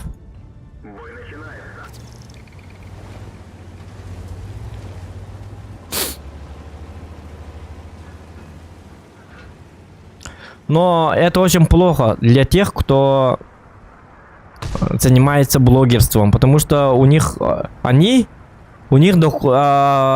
доход не как у стримеров.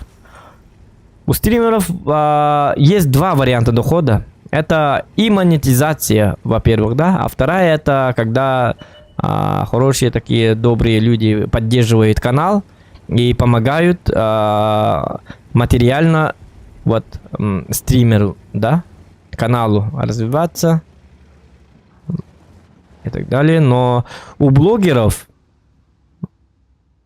у тех, кто не идут прямые трансляции, не стримят, и вот они зарабатывают чисто на монетизации. Ну, например, охота и рыбалка, да? Вот, например, про рыбалку, вот там вы вроде увидите, что человек вот вылаживает видео, и все очень хорошо, и так далее, но на самом-то деле они же тоже хотят немного кусочек пирога, так сказать, да? Они же тоже люди, поэтому хотят денег, а я хочу...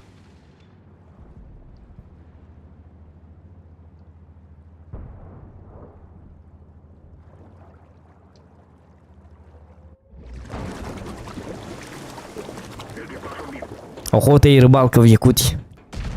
Вот так вот.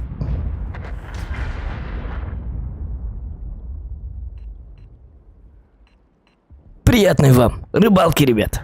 Рыбачьте вместе с Зоханом. Монетизации нет и рыбалки нет. Вот такая вот фигня творится.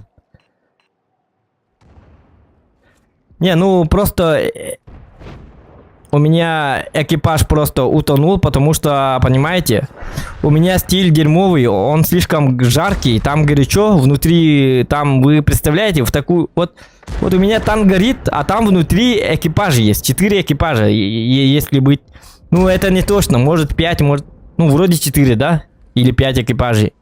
Им там очень жарко, и поэтому они не послушали меня и сказали: вода! Вода! Холодная вода! Да-да-да! О, вода, вода! И сразу я ничего не нажимал. Я вот так сидел.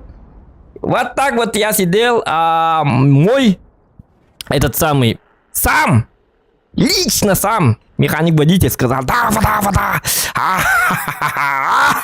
Наконец-то как жарко! Там люди горят, вообще внутри горят жестко. Уже 2-й день горят так. Я уже 2 дня как прошло. Или день. Или 3 дня. Даже они так горят. Внутри очень жарко. И пускай, я не в обиде, пускай людям станет хорошо. Хотя бы 1 день они отдохнут. Пускай. Мне не обидно, потому что моему экипажу надо было немножечко порадовать их. Приходится. Баловать, так сказать, надо. Поэтому все хорошо. Так, ЛБЗ. Давайте проверю ЛБЗ. Вдруг получится. А вдруг бурундук? Давайте погнали на 121Б.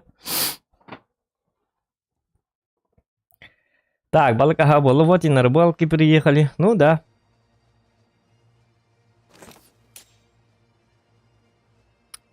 Концепт один блицка саңа жылға жақтың сүпіде. Ол оқшуы танкі. Жесткая танкі бұл.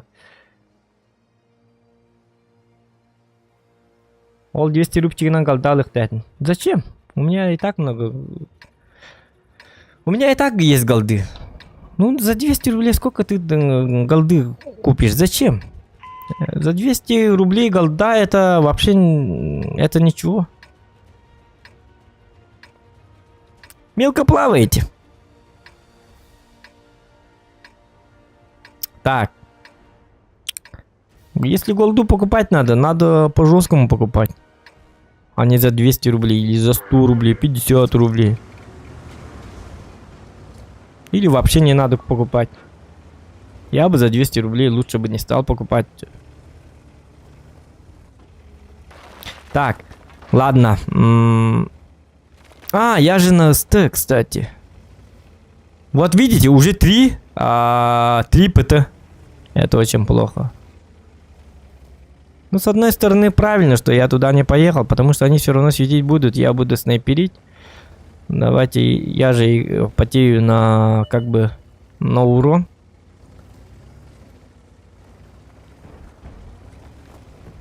Поддержим, так сказать, наших ребят отсюда. Я сегодня гореть не буду, потому что сегодня я, не знаю почему, но я в очень прекрасном настроении. Поэтому если я даже что-то не выходит, я не горю. Но это пока что. Не знаю, что дальше будет. Может, буду гореть.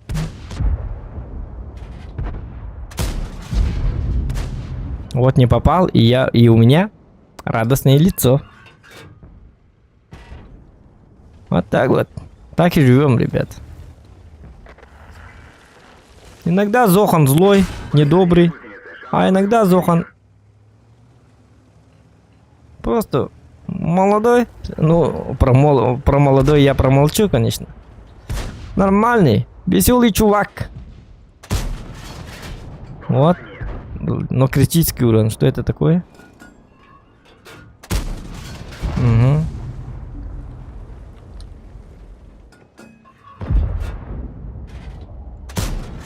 Надо было сверху. Я хотел немножечко сверху взять. Да, надо было так делать. Вот.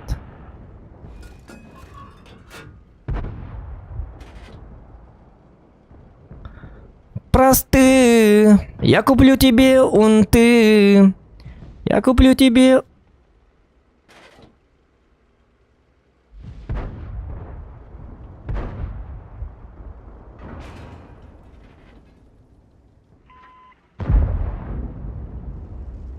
Ах ты маленький шалун. Ёбаный в рот. Ну-ка. Ну-ка, иди-ка сюда. Кис-кис-кис-кис-кис-кис-кис-кис-кис-кис-кис. На тебе! Кыш!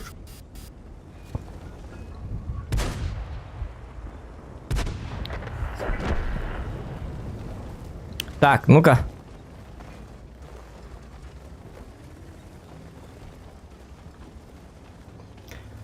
Я куплю тебе унты, чтобы ты не простыла, ты девочка моей мечты.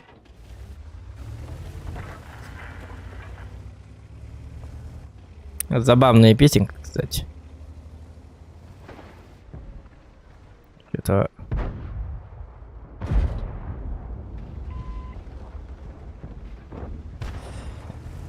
Ну надо... По жесткому играть уже.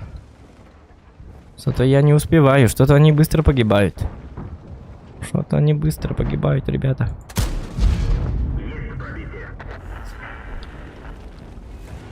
Только не говори, что ты засветился. Понятно.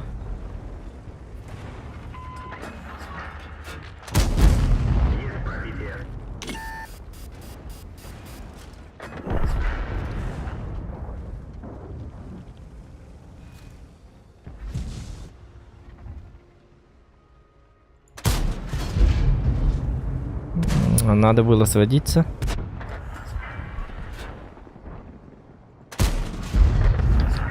Пошли вы нафиг. Так, ну, метка упала. Очень жаль. Очень-очень жаль. Мне бы подсветить вафлю, и чтобы она была фуловой. А нет, она не фуловая. Блин, минус 46%. Это плохо. Надо было сразу по жесткому играть. У меня на света нету. Суммарка 1800 всего лишь. Очень плохо. Очень плохо. Беда. Ну, не знаю, это турбо победа.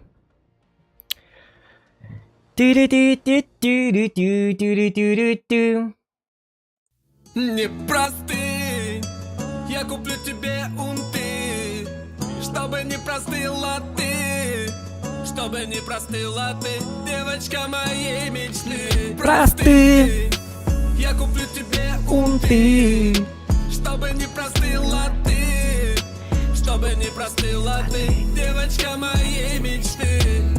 Эту пушнину я сдаю каждый год уже 10 соболей, пару лисней, нота шерсть. И нет дороже, чем ты, моя родная. Готов любой улов раздобыть со дна. За этот сезон мы начнем с твоих запросов. Вложились в NFT, теперь топим за рост их.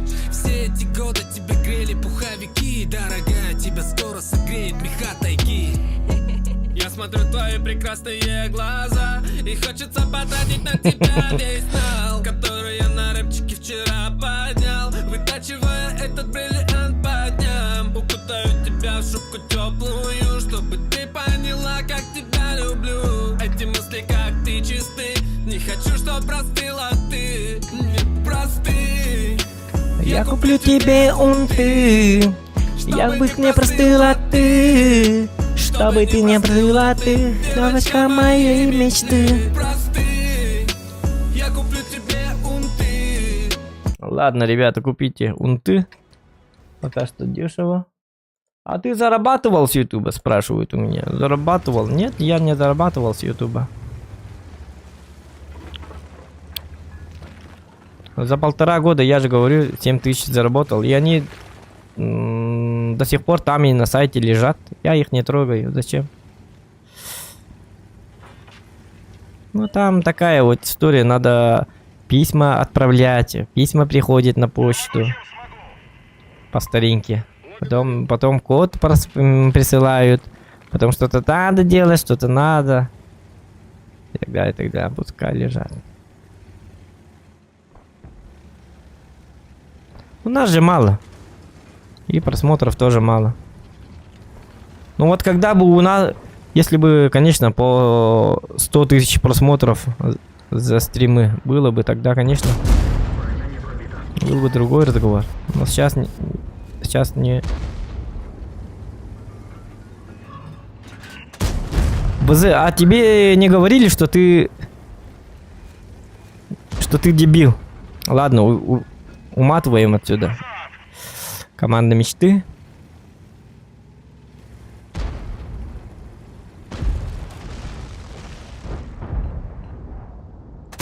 Да ладно, сколько долго сводится, ёп, посмотри. За такое время можно и чаечек попить. Кстати, я кофе не выпил. После боя замутим кофе. Без кофе я не могу, ребята. Если хотите продолжение стрима, то напишите. Выпить свое гребаное кофе. Убивай! Убивай! На катке. А, нет, уже нет.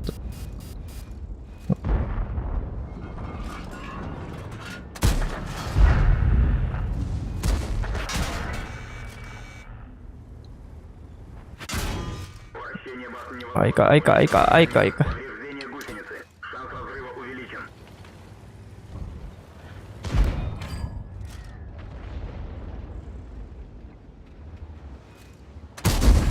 Попадание.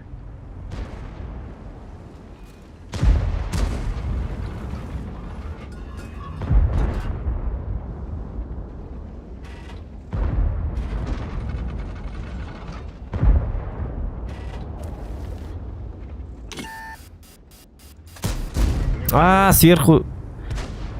Надо было немножечко взять. Ай-ка, ну-ка. Больновато.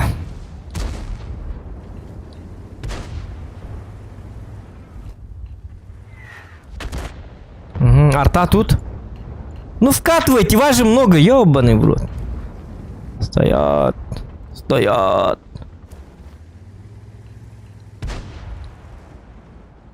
Тут пока все нормально, да? Если так все нормально, то...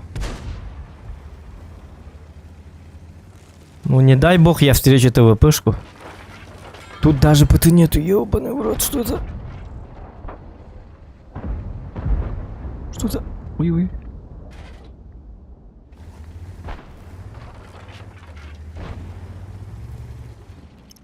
Сдай назад.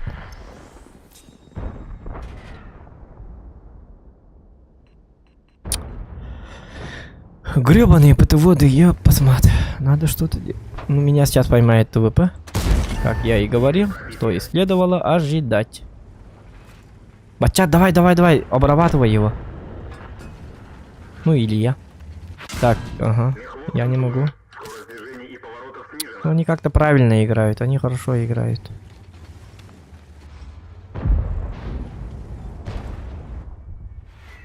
Гусеница сбита, движение невозможно. Артовода тут еще не хватало. О! Это круто.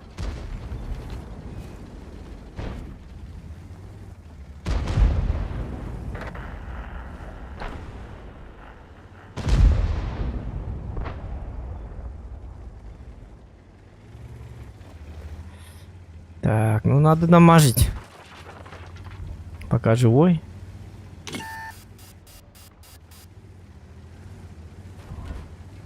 Дамаж пока молодой. Мальчик. Так, так.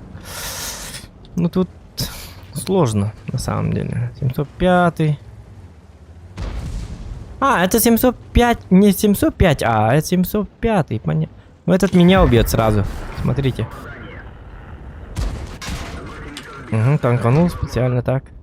Довернул свой корпус. Чтобы все было идеально. Ой, да блин, ну как, блядь, ползучая тварь.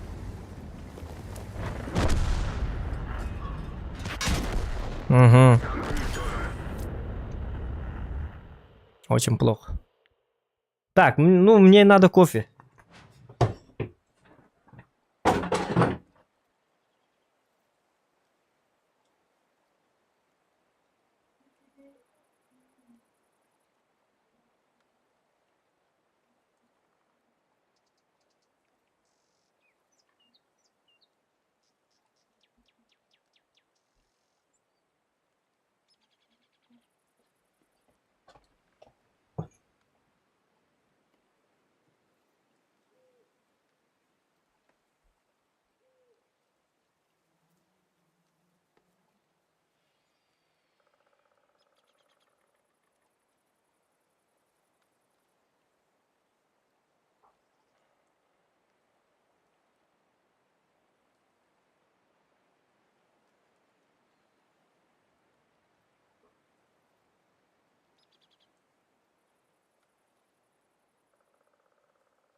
Спрашивает, донат алерт не отключен? Нет.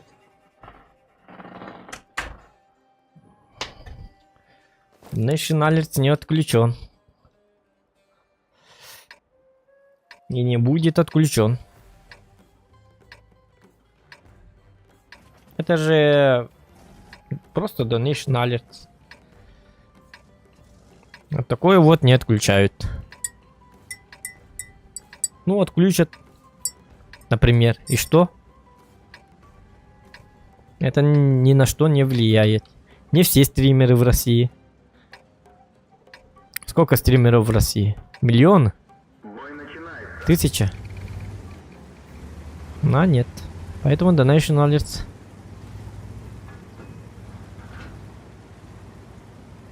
Это незначительное... Ну, незначительно много людей пользуются Donation Alerts. А YouTube смотрят все. Вот это уже значительно. Поэтому могут отключить монетизацию и так далее, и так далее. А вот Donation Alerts... Ну вот вы, например, сколько? 44 человека сидят. Кто пользуется Donation Alerts? Я. И еще кто? Вот так вот. Они будут, если будут... Ну, говорили, что Facebook уже отключили и так далее. Но Facebook это понятно. Instagram это понятно. Но Donation Alerts это фигня. Это все равно, что отключать 1xbet, например. Ну, не все же делают ставки.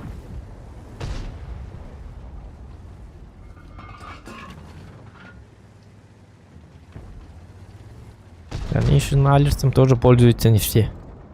Только стримеры пользуются. Те, кто не стримит, Donation Alerts не будут пользоваться.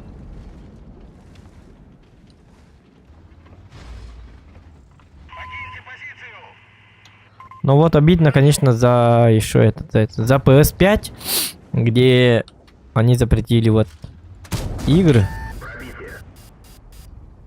Вот зачем.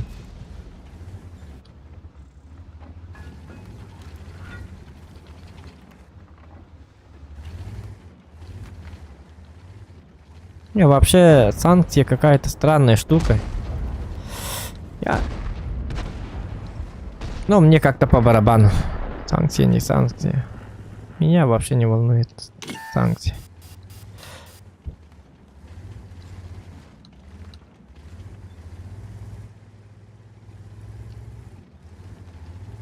Я наоборот буду радоваться, если все игры просто отключат. Вообще все игры. Но буду читать книги. Заебись. Я все равно найду выход, чем себя занять. Это проще простого.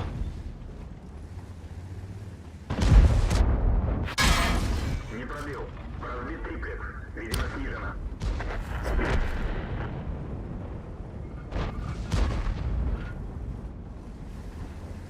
Триплекс восстановлен. Обзор нормальный. Это тоже слив. Пробитие.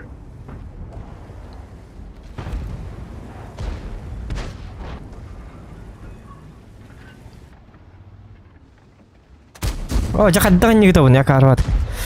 Не надо было так стрелять. Сейчас ТНХ залетит. Со своим барабаном. До этого надо по-быстрому дать урон.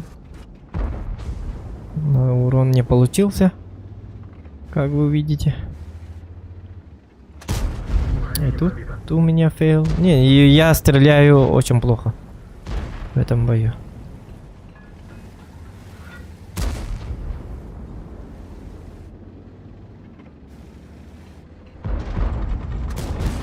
Есть пробитие.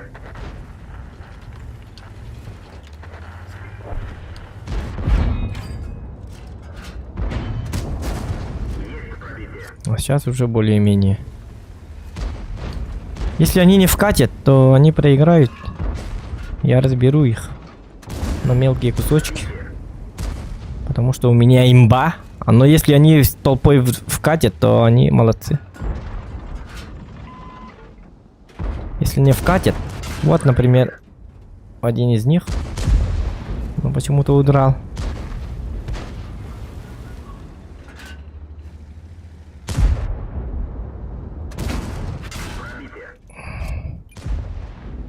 Надо его делать шотным, потому что во второй раз, если выйдет, надо его убивать, поэтому я специально так подставился.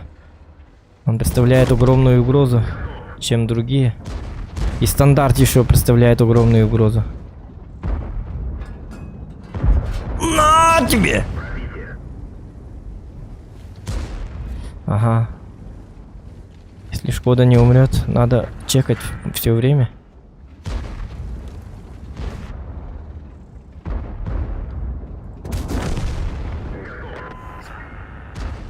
Можно Шкоду убивать.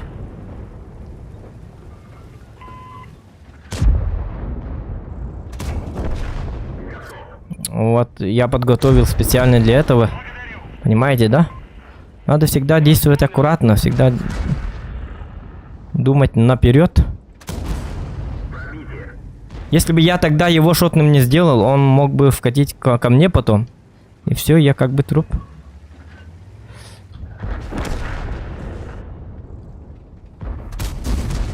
Ай, елка. Я рак.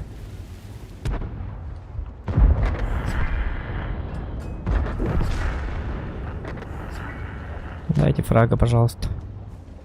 Цель понял. Подтверждение гусеницы. Шанс разрыва увеличен. Уничтожен. Угу.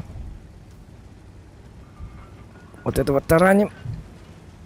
Пошел нафиг отсюда. Эхлот контужен. Скорость движения и поворотов снижена. Цель захвачена. Есть Таран. Есть На. Выпущены во взвод.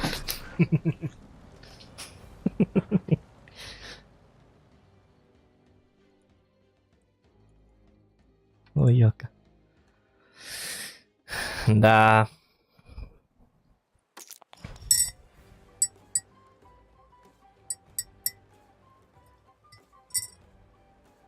Ну вот имба, я же говорил. 5225 на изи. Я много не попадал. Если бы я все ну, всего 14 пробитий. Если бы было бы 18 пробитий, как должно было быть, да? Тогда все было бы отлично и идеально, но этого не случилось. Потому что этого не случилось. Вот так вот. Так, 58-63. Когда же мы дойдем до уровня 60? Непонятно.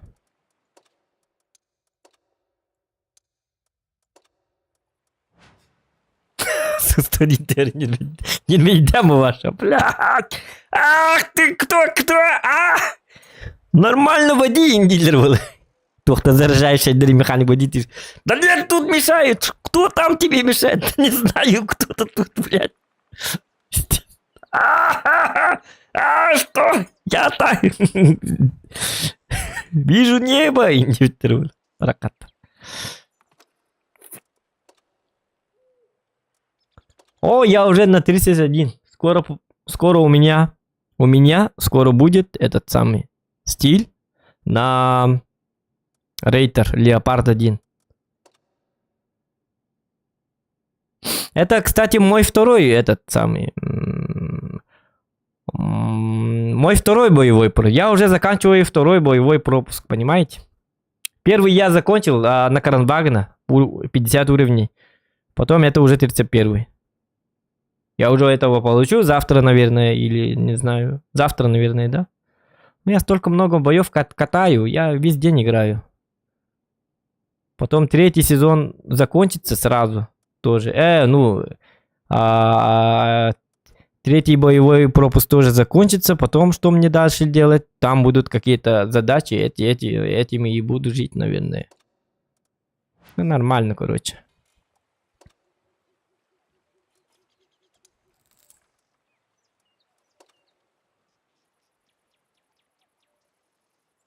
За 8 боев 2727 урона сердухи. Это мало, потому что у нас один был этот, когда мы рыбачили, понимаете, да, с нулем в воду прыгнули. решили искупаться. Если бы не это, то как бы 3К мы держали бы. Но так уже и быть. Такое и бывает.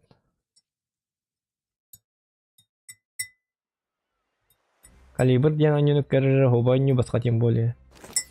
А, как... спецназ тебе. Да, ну да, я видел.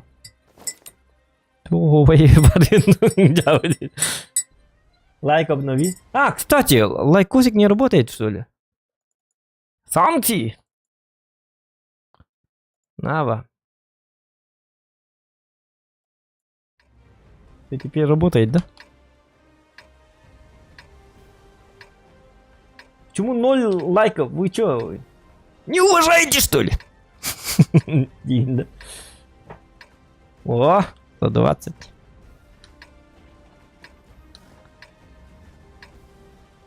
О, у нас второй час идет, да? О, стрим скоро закончится, походу. Так. Уже что ли?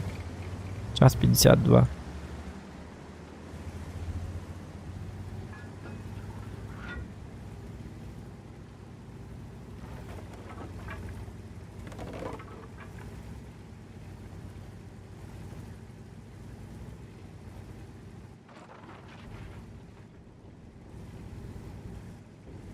А я правильно делаю, что я пришел вот сюда?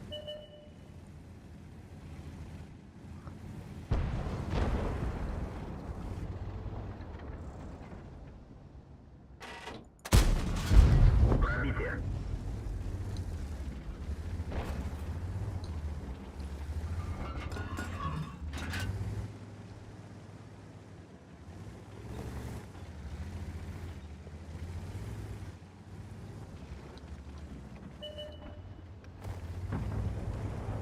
Ебать, уже 2 часа прошло.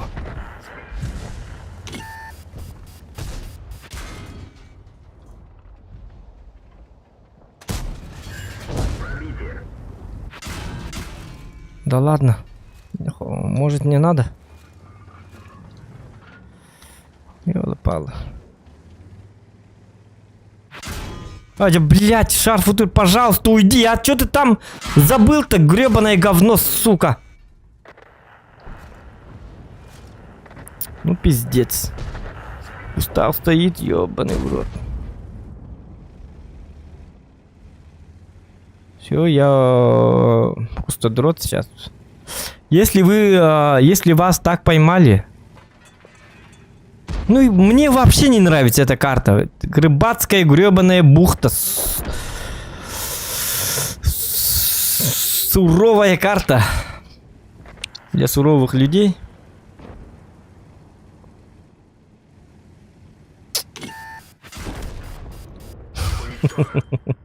Не, ну эта карта просто неиграбельная. Я вообще не умею играть на ней. Откуда стрелять? Это как Эрлемберг. Ты вроде бы выходишь, чтобы пострелять, а в тебя стреляют, и ты не понимаешь, откуда стреляют. Ты просто всю катку думаешь, откуда, где, кто стреляет, бang! Этот кто стреляет, кто из меня, бang! А это кто был?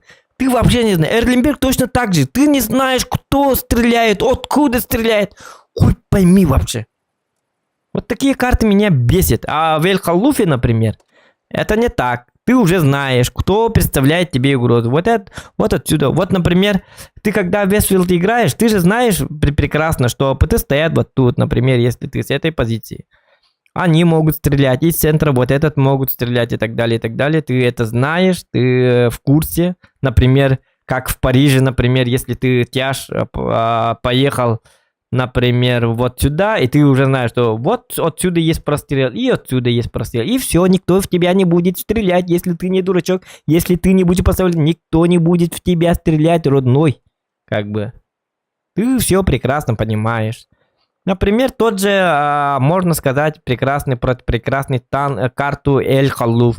Если вот ты вот сюда закатываешь, вот тут отсюда есть, в тебя могут стрелять другие противоположные СТшки или ТТшки, неважно кто.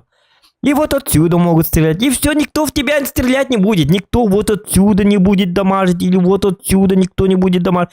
Ты просто стоишь и просто знаешь, что отсюда могут стрелять. Или отсюда могут стрелять. И ты как бы у тебя один глаз туда смотрит. Другой глаз как бы туда смотрит.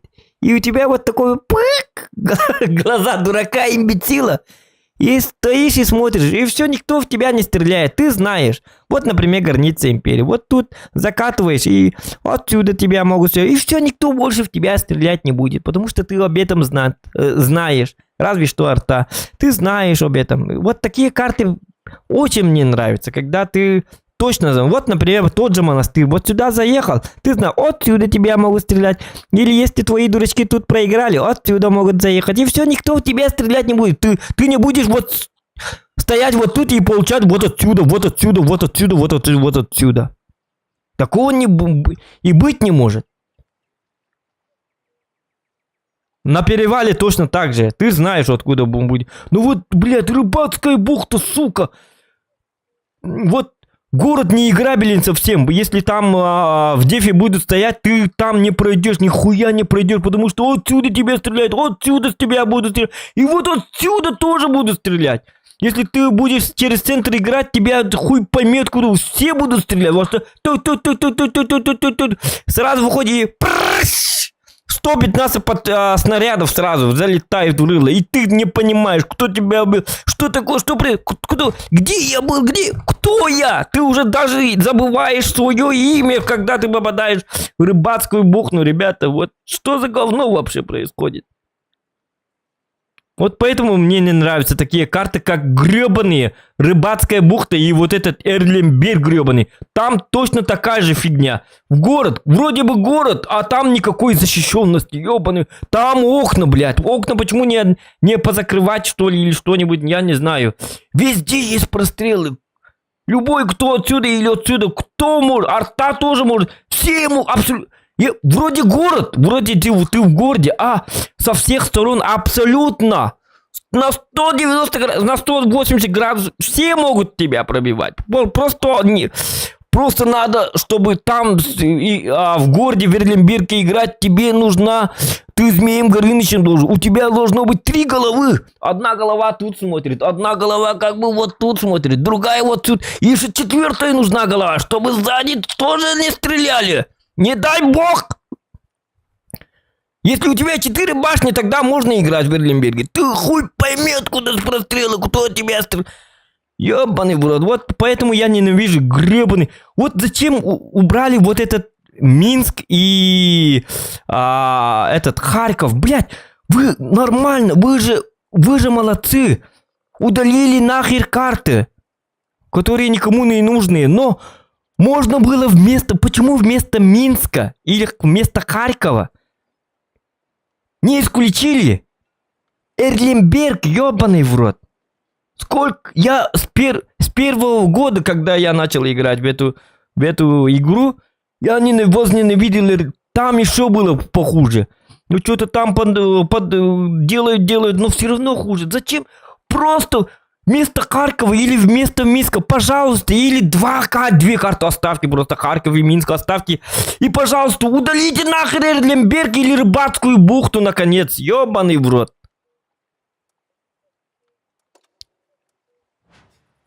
У меня же не 4 головы, чтоб все видеть, блядь. Откуда прострелы, сука? Вот дебилы. Ненавижу вот такие карты.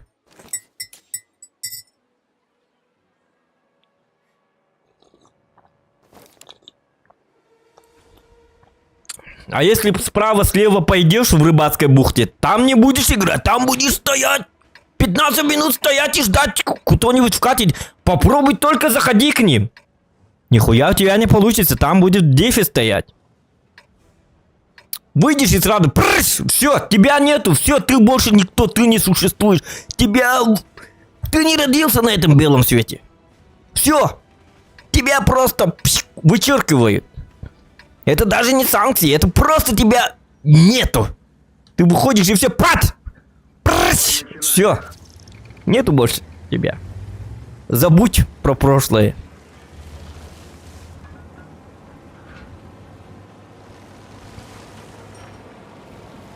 Поэтому я не люблю такие карты, где непонятно хуй откуда простреливают. Вообще, блядь, охуели.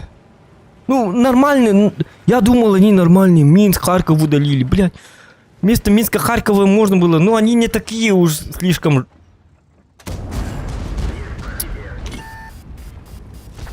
Я точно могу сказать, что Минск и Харьков... Ну, Харьков, да, есть такое. Но не так сильно, как... Минск и Харьков не так сильно бесили, как Эрлимберг и Рыбацкая бухта. Вообще не бесили. На этих картах у меня не подгорало.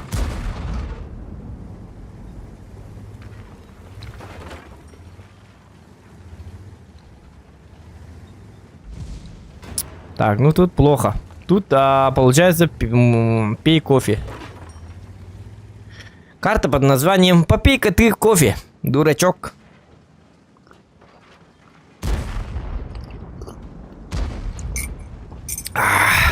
Так, 704, что с тобой? 704, что с тобой? Что-то не так? Что ты хочешь, монстр? Блядь, выбрал имя монстр и думаешь, что он монстр. Ты определись, пожалуйста, тебе вперед надо или назад надо? И зачем ты вообще сюда приехал, 704? Я вот этого не понимаю.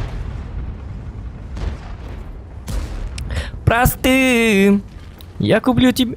Так.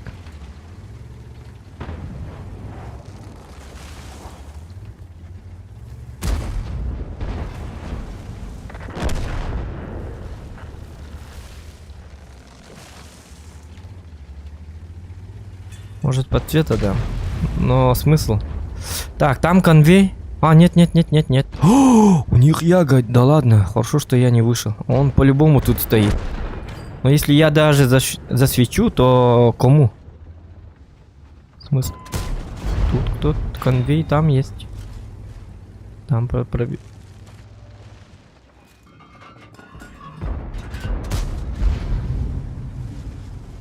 Ладно, уходим.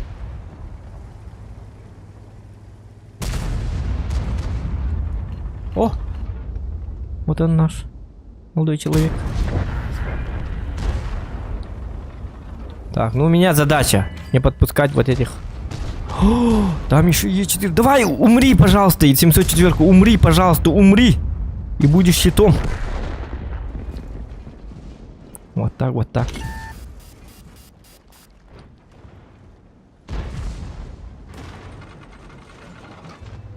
Ну, блин, свети, пожалуйста, стандарт, красавчик. Ну, заезжай по-быстрому, пожалуйста, заезжай. Ой, мой щит, пожалуйста, не уходи.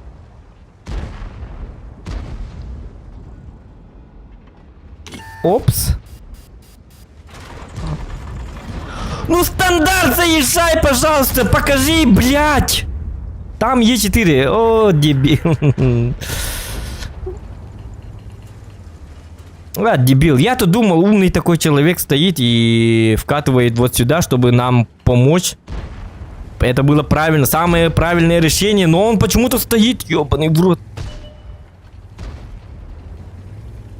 Ну что, артовода боится, что ли?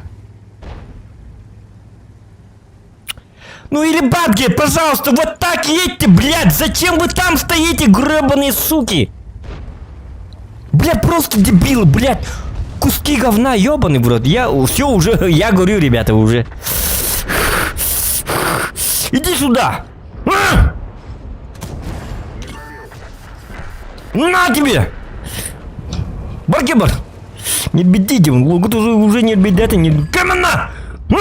Против меня, что ли? Баркебар, твора, сука, блядь, крюбо медики какие-то ебаный. Канабар батыгадики, блядь. На тебе! На! Кордвит Ториан. Аргитарательник. Сейчас будем воевать. Хотите по-плохому, да?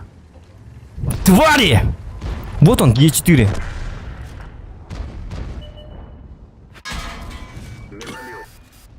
На тебе! Фугас.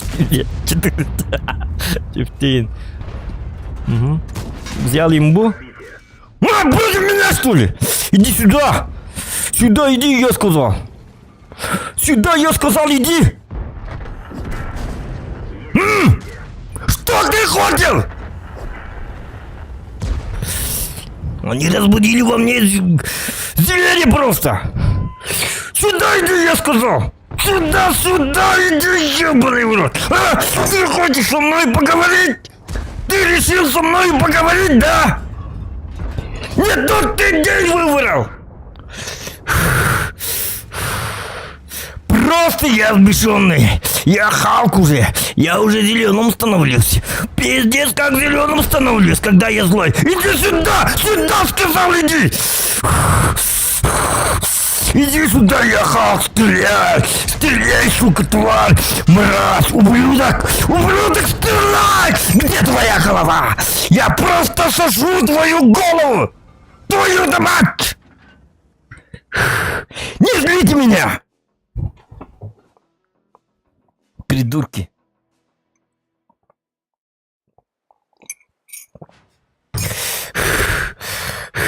Вот что бывает, когда Зокон злится. Не надо играть с Зоконом. Просто я вкатил как гребаная мразь. Как будто меня послали из ада, ребята. Не надо играть со мной. Ублюдки.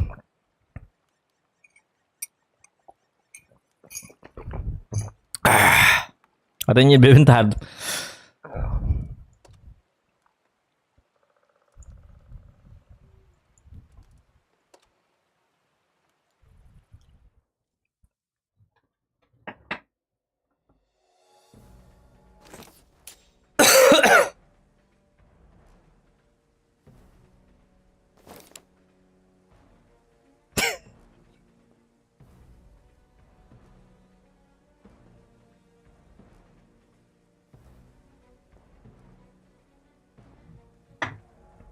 Так, ну-ка.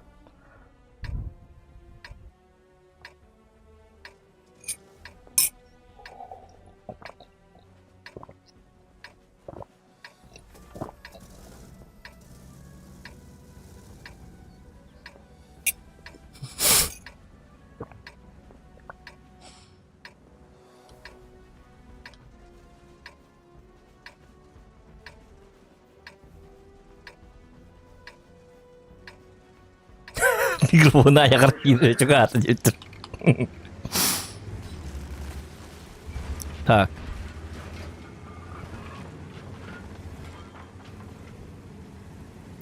Ладно. Тым бутын тардыбыт. Все, теперь я спокоен. Все, микрофон бутын аяк прыгали баппит. Все нормально.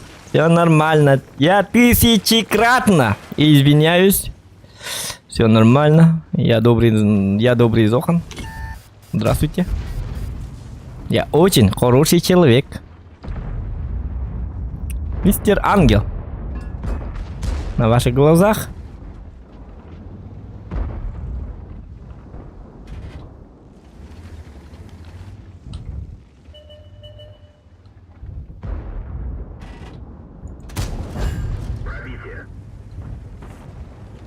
А теперь посланец ада. Мы выключили режим адское пламя. Все нормально. Так что это самое. Лайки прожимайте.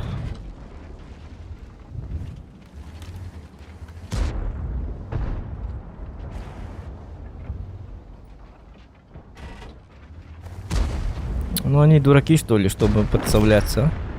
Нет же. А там кранба... Да ладно.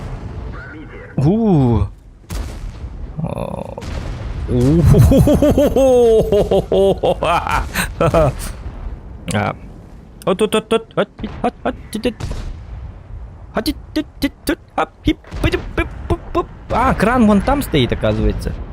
Почему я тогда так не делаю? Ха-ха, прекрасная карта, ребята. Я попал в какой-то, не знаю.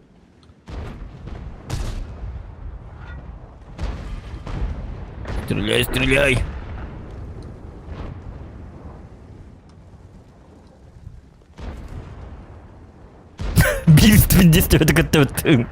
Бита! Не бишь коварки бедоли. На тебе, вот так танкуете. Учитесь. Учитесь, ребята. Вставляем на каточек. А сейчас стрелять же будет, кстати. Сейчас бежать надо. Опа. Вот так вот.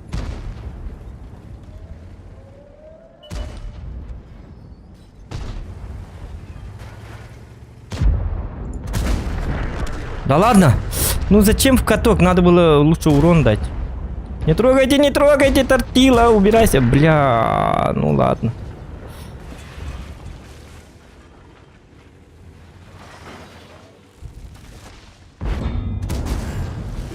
Имба! Быстро стреляю, быстро закатываюсь. Все очень просто. Это просто охуеть имба. Смотрите, что я делаю. Вот так закатываешься, приезжаешь и вот такуешь. Они просто абсолютно не в силах мне что-либо предпринять. У них просто ничего нету. Ну что у них может быть? Что они могут для меня... Какую угрозу они могут представить для меня? Ничего. Ля-ля-ля-ля-лям. Ля-лям-ля-ля-лям. Ля-ля-ля-лям. Песенки поешь, вот такой вот радостный. И вот так вот немножечко промазываешься. Чтобы бой был интересен, надо промахиваться. Вот так вот потом стреляешь, уже не хочешь промазываться. Вот так, вот так, вот так, вот так. Ага, подходишь сзади, чтобы приехать сзади к нему. Вот так сюда стреляешь, потому что он туда пробивается. Вот так вот делаешь сюда. Потом закатываешься, потом ждешь его и говоришь: привет, как дела, как настроение. Ну тут долгий разговор, правда. Опа. Ну, это просто имба, ребята. На этом карте не надо, на этом танке не надо играть. Так что не покупайте этот танк, потому что он слишком имбовый.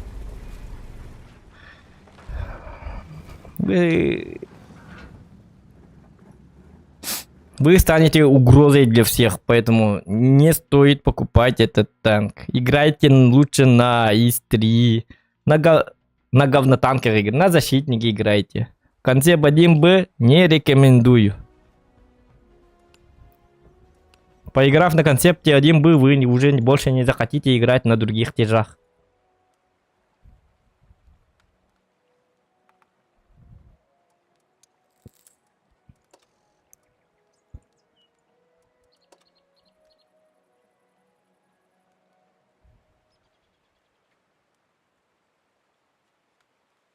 Не, ну сложно. Смотрите. Так, первая метка 2913, блин.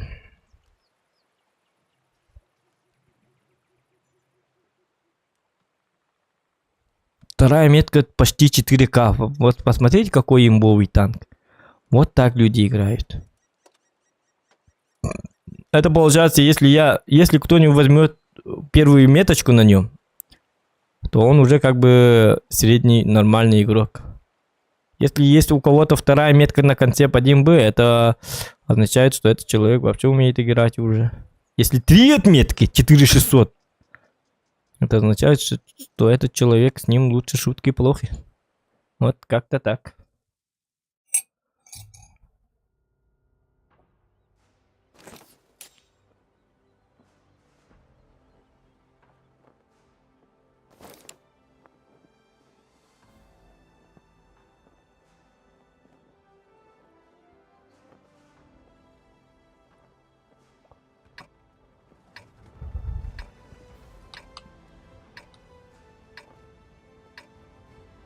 Что? Скоро час, что ли? Уже ночь, что ли? Да, быть.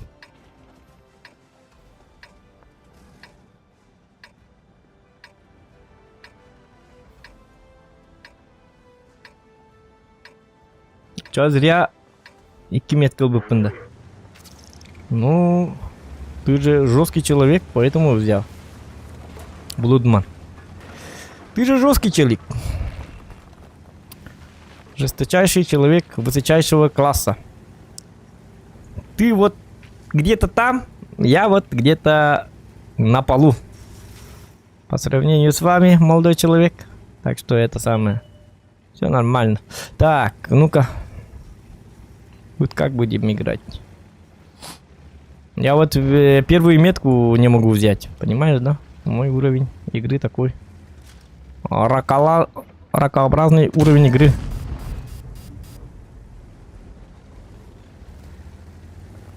Если я получу первую метку, это уже победа для меня. Огромная победа. Ага, смотрите, что делает Семен Ван. Повреждение гусеницы. Шанс разрыва увеличен. Ебать.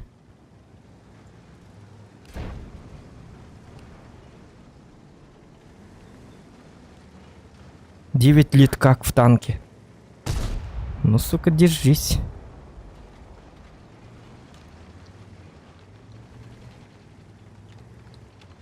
Нужна поддержка.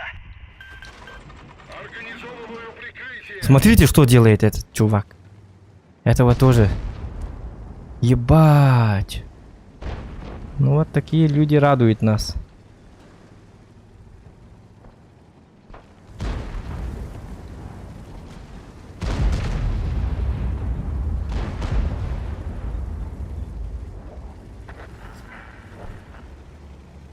Ебать, дурачок, ёбаный в рот. Ну это ребенок, и по-любому маленький ребенок. Смотрите, что делает.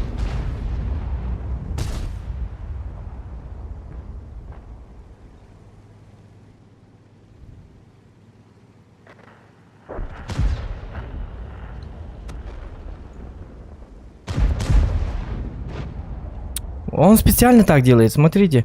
Всем мешает. У него даже ни одной метки даже нету. Абсолютный 22% рак, дебил. Это даже не бот, это живой человек, походу. Ага, живой человек специально же всем мешает. Я хочу понаблюдать, что будет.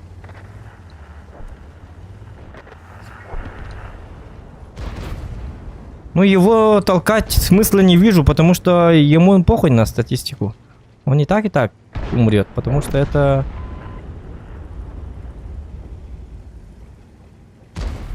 Вот и вкатили. Ну, пускай сейчас сам будет играть там. А мы как бы удерем.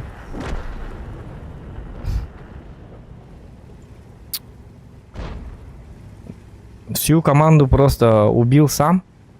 И теперь что будет делать сам? Давай, убивай их. Тащишь гребаный.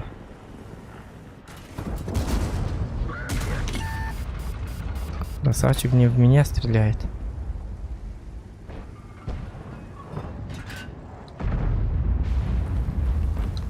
Не мешай, пожалуйста, он же дал...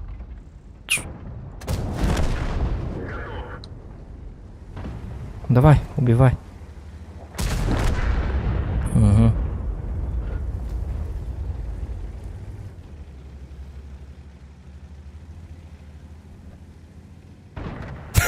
Естественно. Давай тащи. Ебать, ой, что за тупой даун, а? Он просто, знаете что? Ебать, дебил. Он просто все... Нет, ну он... Я понял, это подставной человек, по-любому. Там его друг, наверное, и он... Друг его попросил, ты же и так рак, ты уже 10% чмо по жизни. Так что тебе похуй на статистику, ты же говно, ты же мусор, ты же собака, так что... дай мне выиграть эту катку.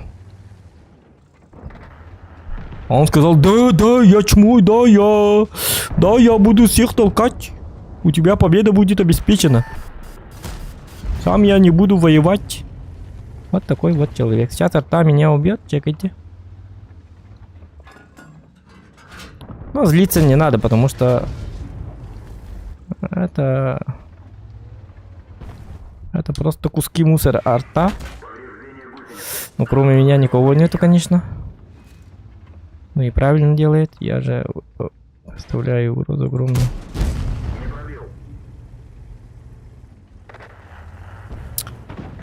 Ну это ну это РУ-1, тут таких людей куча, тут тысячи таких. Потому что они играют...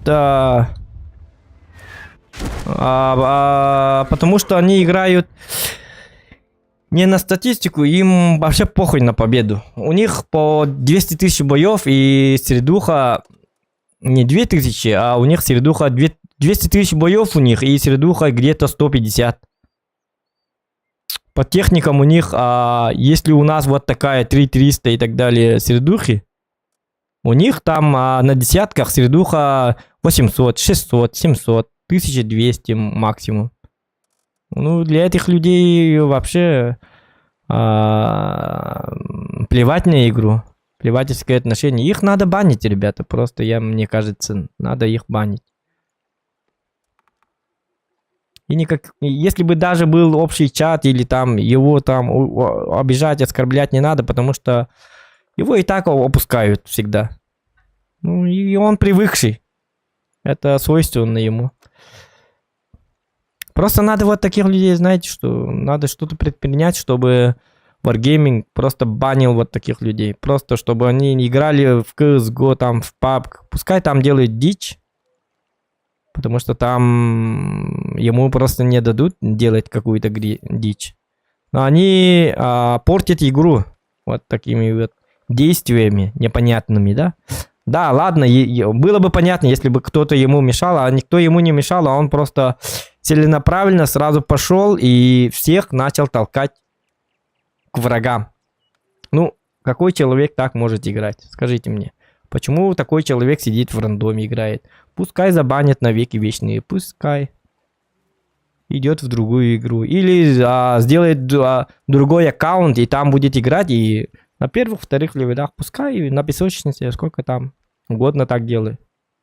Но мешать другим играть, это очень плохо. Так что скажу вам, что не надо быть таким вот человеком. Так, Злюки нету, да? У меня был Злюка. Мы со Злюкой играем. Злюка это его никнейм. Он соклановец. Вместе с ним. Он на ЛТ был, я на СТ. Давайте все закончим на концепт 1Б. Давайте перейдем на кампанию. Может это выполним. На СТ. Последний ЛБЗ. Если выполним, то день обещает быть жарким. 3500 урона по ТСАУ. Если мы это выполним, то все, у нас будет объект 260. Вы это понимаете, да? Поэтому давайте, все, 2,5 часа, 2,5 часа уже, что? Катали на концепт 1Б, ну ничего страшного, все. На этом все, мы метку не взяли. Ну как взять с такими исами? Вы сами видели. Все, будем пытаться выполнять ЛБЗшку. Варианты у меня есть про гетто и 121Б. Давайте на 121Б, потому что он ДПМный. Про гетто, когда ты играешь на прогетто, знаете что? Ты всю катку, вообще всю катку, ты вечно на КД. Это вечное КД. Просто у тебя нет ни секунды покоя. Ты все время что-то заряжаешь. Это хуйня. Это очень плохо. Лучше цикличный танк. По 6 секунд. Паш. И мы не будем упарываться на ПТшке, потому что упарываться тоже не плохо. Потому что так это не делается. Тут нужна фортуна просто. Катка хорошая такая, идеальная, чтобы БК сломать, что ли, или чтобы полное фуловое ПТ приехала к тебе, заехала и умерла. Мы сегодня, наш результат на сегодня было 3100, походу, да? Нет, 3000. Нет, 3000, сколько? 400, сколько-то, ну, 1000 не хватило для выполнения. Просто все ПТ умерли. Там было 3 или 4 ПТ. Нет, там было 4 ПТ. Они просто умерли. А так мы были близко. Ну вот, там нам повезло. Как бы карта «Затерянный город» был. и так далее. Поэтому нам тут везение. Но когда ты берешься за этот ЛБЗ, у тебя по 2 ПТ. Вот смотрите. И поэтому это очень трудно. Можно, мне кажется, можно это сделать на 9, на Е50. Это тоже затея, потому что, да, у них ХП мало, но просто когда ты забираешь фуловую ягу, ну, 9 уровня, уже 2000 есть. Можно, остается только 1500. Люди говорят, на прогетто надо делать и на ТВП. На прогетто это очень сложно, как я понял, потому что на прогетто, как я уже говорил, ты на вечном заряжании. А это очень плохо. Так, я вижу, что нас мало. Их много, нас мало. Кранваген один, и я один. Остальные там стоят, поэтому... Поэтому я бегу. О, 1300 засвета, красота-то какая, ёбаный. Заодно мы сделаем вторую меточку. Может тут... На десятках вторую метку делать легче, чем нежели на 8 и на 9, потому что на десятках играть мне легче. Я не знаю почему. Я всегда играю на десятках почти, поэтому на десятках очень прикольно играть. Приколюхи. Если бы не было бы такого понятия, как серебро, я бы вечно играл на десятках. Смотрите, сколько танкую. Ебать. Я просто танкователь от бога. Если у вас возникнет желание дать какой-либо челлендж, можете дать.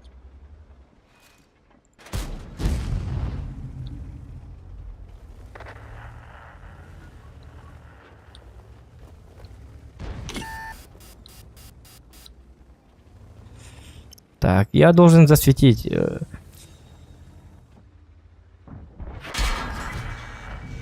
Если бы я попал... Но я не попал. К сожалению. День рождения. Вот. Я свечу. Вот вы видите, я не до конца выхожу, чтобы подсветы были как бы моими. У нас уже 2900 суммарки. Сейчас все будет прекрасно. Вот он наш ЛБЗ. ЛБЗ почти сделан. 382. Ну вот видите. Нет, в этом бою ЛБЗ не будет. Я хочу, чтобы мои удрали. И потом я тоже удираю как бы. И делаю так, чтобы они вышли на ягу. Тогда у меня все будет хорошо и прекрасно. Фуловую 268 если возьму, то... нет, хотя нет. Даже на вторую ягу я не успею. Вот. О, блин, жалко, что это не мой засвет. Это жалко.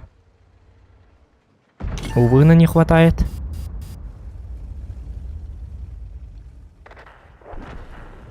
Я еще не знаю, кто там. Может, там есть танк, тогда это тоже представляет мне угрозу, как бы. Вот. Видите, да? Как надо работать в этом плане. Блин, был бы увы. Я думал, проканает, но... 4222 суммарки.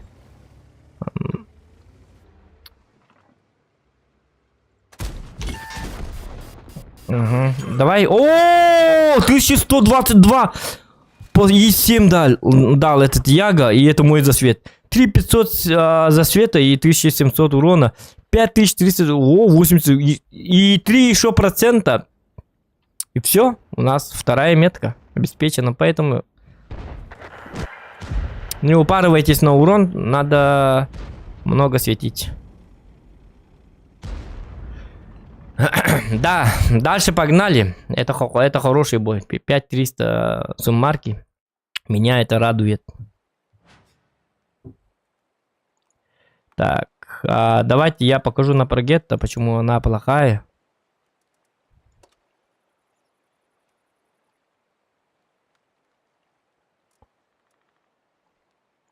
Тут можно, кстати, заметность, скорость назад. Нет. Так, что надо проверить? Скорость поворота ходовой. Ага.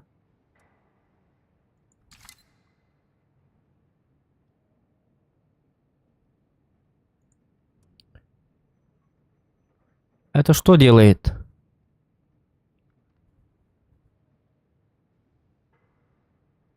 Это защищает от быка или когда быка сломается, тогда... Это тут непонятно вообще. Тут я бы выбрал незаметность, на самом деле, потому что... Но также я не хочу потерять минус 2 максимальной скорости назад. Плюс 5% скорости ремонта ходовой, это, конечно, хорошо. Но у нас есть такое понятие, как ремочка. Но незаметность нужна, на самом деле, потому что, как бы... Я вот здесь могу взять незаметность. Давайте возьмем. Тут время заряжания, конечно. И тут обзор плюс максимум или скорости вперед, мощности движка. Ну, я бы выбрал, конечно же, максимальной скорости вперед и мощность движка, потому что танк станет еще более резвым и быстрым. А тут обзор. Обзор я могу повысить за счет того, что я могу вот так. Обзор я же могу повысить, да? Хитрым надо быть просто. Тут я могу... у меня... Когда я все закончу, то могу взять разведку, и тогда у вентиля будет... Ага, разведка обзора побольше. У нас сколько сейчас обзора? Обзор 458. Ну, нормальный обзор.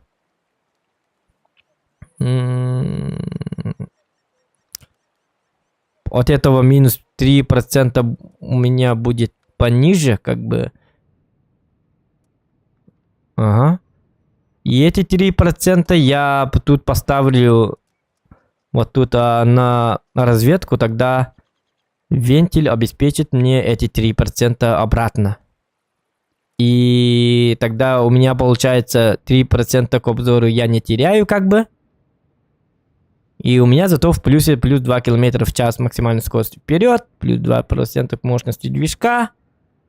Ну, вот так. Ага, все нормально.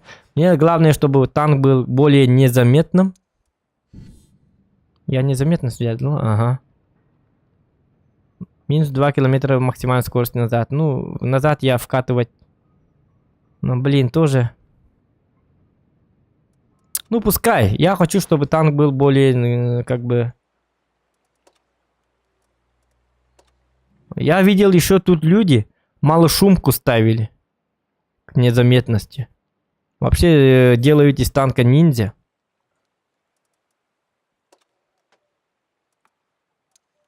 Угу. Так, все сбрасываем, начинаем заново. На десятках уже погнали. Ну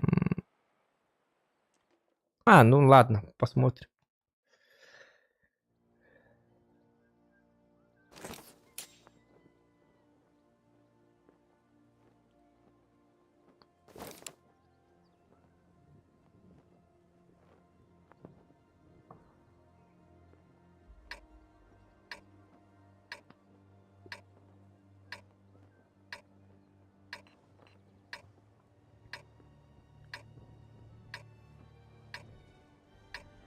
GTA Go индивидуально.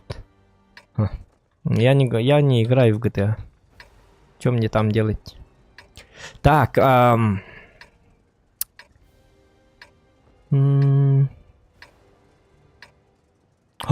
ПТ! Фоч, гриль. Вот тут можно сделать. Если повезет. Ну, если повезет. 4, даже 5 иногда мало, потому что вы сами знаете, что у моих союзников тоже есть пушки. Они тоже стреляют по врагам. Особенно по бабахе. Е4, давайте зарядим лучше кумуль. Надо было с этого начинать. Я затупил.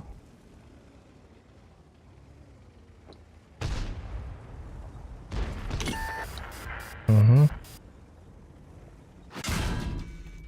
Только не ты, пожалуйста. Как ты сюда заехал по-быстрому?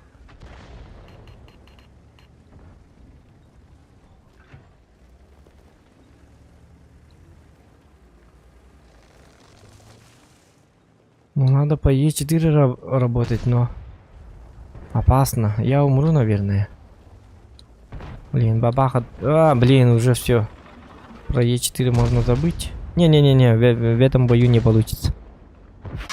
Слишком много это. Командир контужен, видимо, снижена. И мой уровень игры на прогетто вот такая вот. Не, но сегодня хорошо было на прогетто, но сейчас уже как бы стрим. Проклятие стрима никто не отменял. Я много туплю.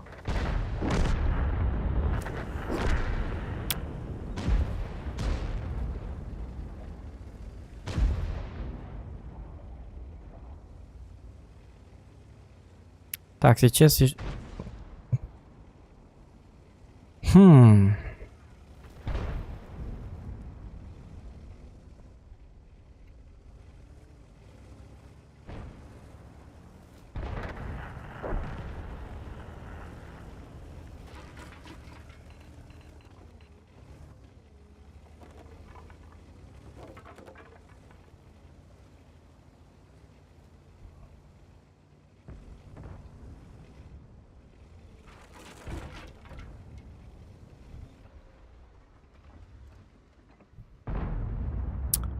Так. Все равно не видно, да.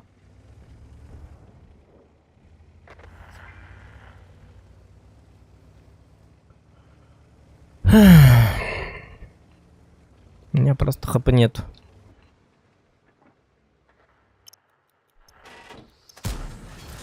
Есть пробитие. Пробитие. Броня не пробита. Давай не будем использовать последний снаряд. Потому что слишком долго будем потом подочиться. Вот вечное, когда вот подставился человек, и ты уже хочешь стрелять, понимаете? И не попадаешь. Да.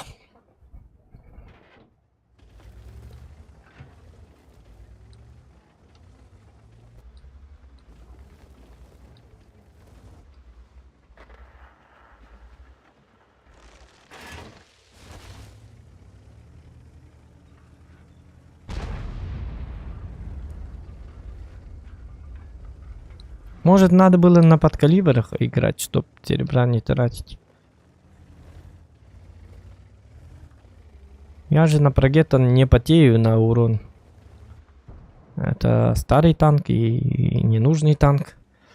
Я его вообще пытался его продавать.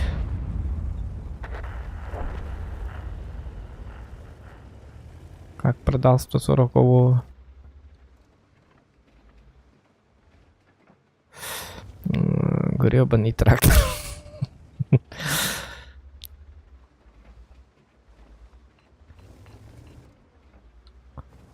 Ублюдка, гребаный трактор. Гребаный трактор.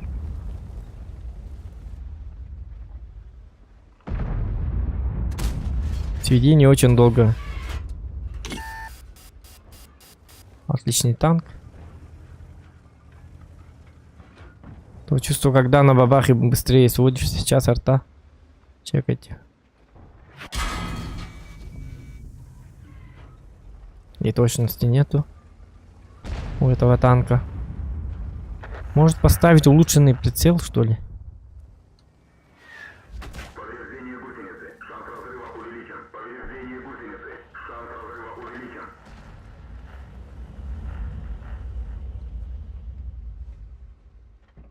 Ну вот сведение, смотрите, сколько долго. В НЛД я не могу попасть, потому что, смотрите, это уже не вариант. Ну и все, я умираю. Ну ладно, я дал по цвету. Ну вот видите. Попадай, пожалуйста. Хотя бы раз. Лучше так. Лучше так. Ну, Прогетто слишком дерьмовый танк. Ну, на Прогетто по-любому нельзя делать. Был бы ТВП, было бы получше, потому что ты вечно... Ну, он не попадает еще, плюс к этому. Мне кажется, можно делать это на... Давайте на 121 еще. Попробуем. Угу.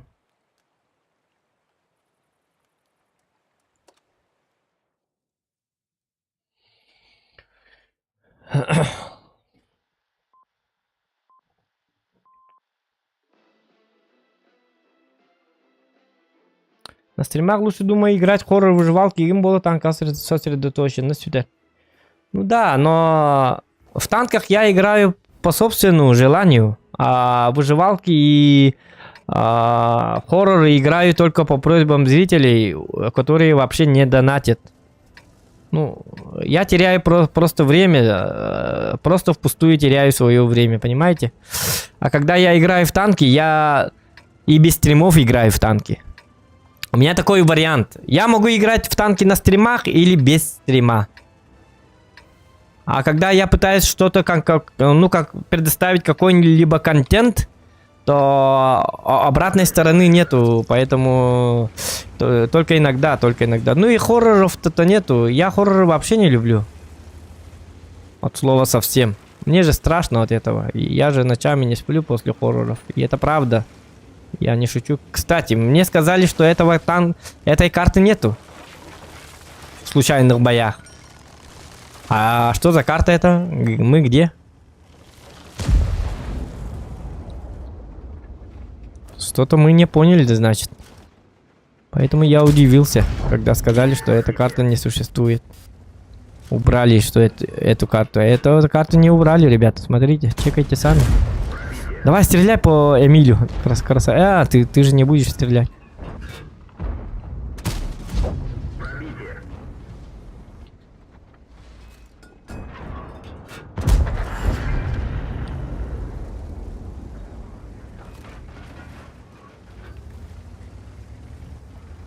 Карту удалили, сказали. Я так не думаю. Я живу вроде в Минске. Сейчас будет Харьков. Так, мне нужен подсвет. Главное не торопиться. Я играю на меточку. А, отсюда есть прострелы, кстати. Слишком сильно подставляться не надо. Вот они заехали. Ага. Этого можно пробивать вот сюда. Броня не пробита. Это не точно.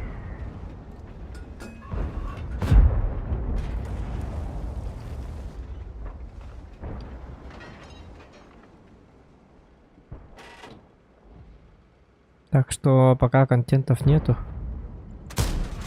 Не пробил.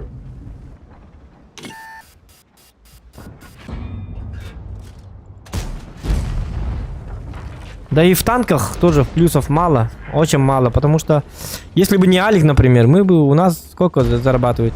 Вот, например, другие стримеры как-то зарабатывают, у нас зарабатывания вообще нету. Но мы как-то держимся, поэтому стримы у нас короткие, должны быть час, чтобы просто как сериал, да? Но почему-то мы сейчас уже почти 3-й час дошли. Кстати, больше 3 часов не надо стримить.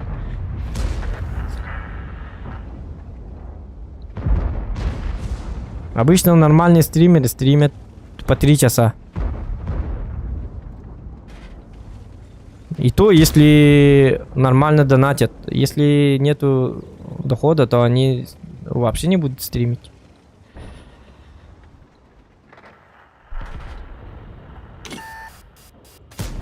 Броня Ну, это в России, конечно. У нас-то есть.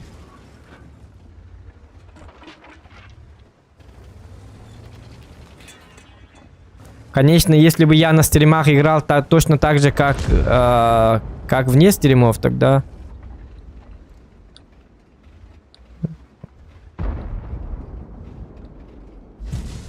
Тогда было бы прикольно. Я бы даже не отключал стримы.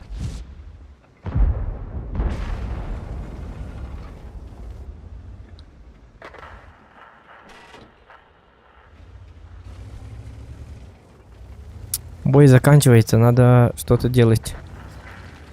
Надо что-то делать, ребята. Все. Если бы я умел пробивать. Это мой засвет был, походу.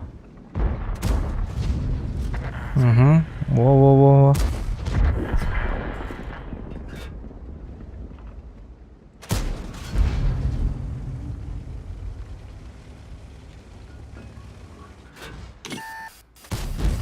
Ну попадай, пожалуйста, пожалуйста. Ты же на метку играешь.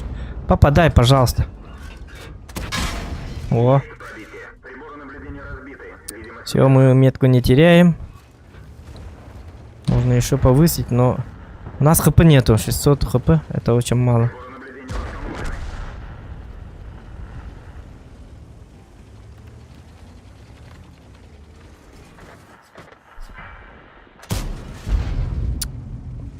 Ой, я понимаю, я не досвелся.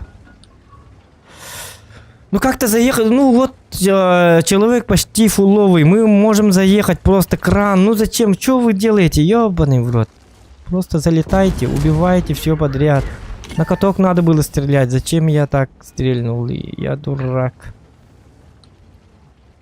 430. Не понимаю. Давайте вкатываем. Хотя бы один урончик дам. И танкану сейчас. Шутка. Ну вот, 4. Ага, 82-40. Нормально. Не, почему есть карта Минск? Его же вроде запретили. В случайных боях. Это же случайный бой? Или как? Как называется вот этот режим? Случайный бой? Случайный бой. Вот смотрите. Выбор режим боя. Случайный бой. Или это с какого-то? Ну-ка. 12 марта. 12 марта сегодня. Завтра с 12 утра до... завтра с часу, где-то после обеда. Завтрашнего дня Харьков и Минск этого не будет. Понятно. Сегодня только 12 марта. Вот. Поэтому я удивился. Понятно, понятно. Завтрашнего дня будут удалены карты Харьков и Минск. Сегодня все. Вот так вот. Играем на карте Минск. Харьков нормальный же уже вроде был. Ну, Харьков нормальный, да. Я претензий не имел на Харьков и на... Ну, Минск еще, да. Минск надо убирать, потому что... Не знаю, как-то... Только одна сторона там играется. На Минске просто сторона тяжей как бы играется. И то там залетишь, не залетишь. Ну вот. Вы сами видели, как они вкатывали. Уедешь и все. И в тебя. Лучше бы убрали штиль, например. Вместо Харькова могли убрать штиль, где тяжи просто не могут нормально доехать до своей позиции. Могли просто убрать карту, как там называлось-то? Рыбацкую бухту, Эрлемберг могли. Ну, Эрлемберг, если бы убрали, я был бы вообще влюбился бы в эту игру. Но почему-то они этого не делают. Как вы сами видите.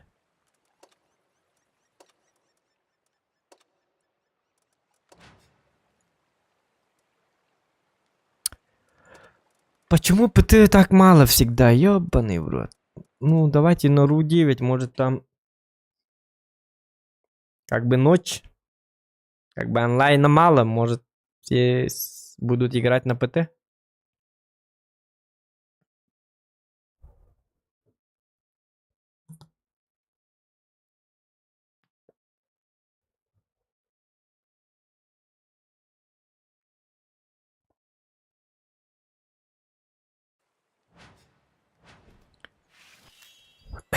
Из-за этого, что ли, нет в этой? Минск, Харьков.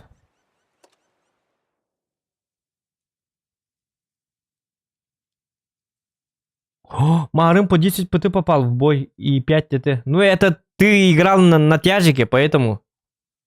И 5 ТТ. 10 ПТ, 5 ТТ. Значит, ты играл или на ПТ, или на ТТ.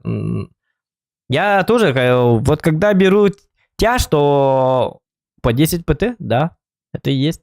Но вот мне надо, чтобы играть именно на СТ. На СТ такого не бывает сейчас, в данное время. Если повезет только.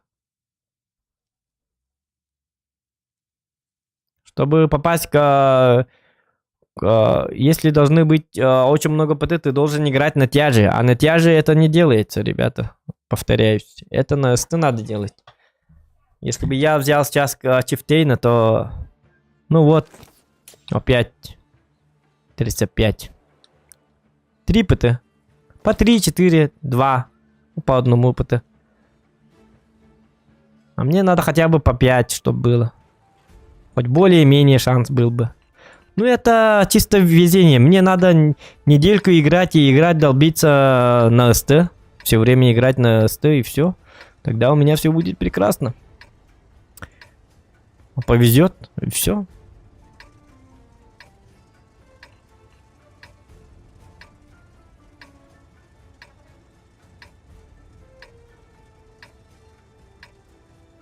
Например, 2 выстрела. Я один шот даю бабахе. И у нее взрывается БК. 1800, да? Где? Сколько там у нее хп? Потом стреляю в Т-30. Он фуловый и в БК. Ну вот и все. Миссия пройдена. И 1000 даешь на ИСУ 152к. Изи. Это на самом деле легкая задача, просто из-за нехватки ПТшек только она сложная. И я затупил. О, что это было? Я зря поторопился. Блин, метку просрал. 81 бы 80. Ладно, 121 бы оставляем. Давайте вне стримов. Что-то я затупил опять. Проклятие стрима. Опять затупил. Давайте попробуем. Ну, последний боечек попробуем на прогет, а потом отключимся и буду потеть до утра, до 11 утра. Блудман, кстати, ты до скольки играешь? Давай будем потеть. Сейчас я стрим вырублю, потом немножечко покушаю. Там у меня как бы меня ждет этот сам бургер. Бургер покушаю.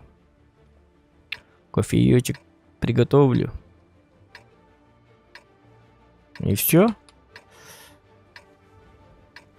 Ну, сегодня до 11, до 12 утра буду играть по-любому. И попытаться.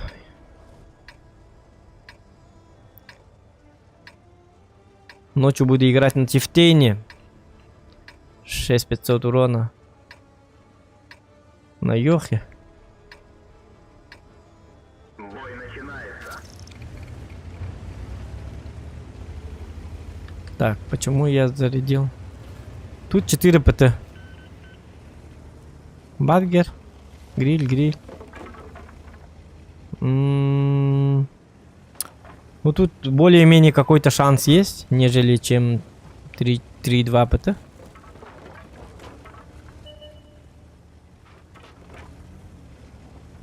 Тут более-менее какой-то шансик есть.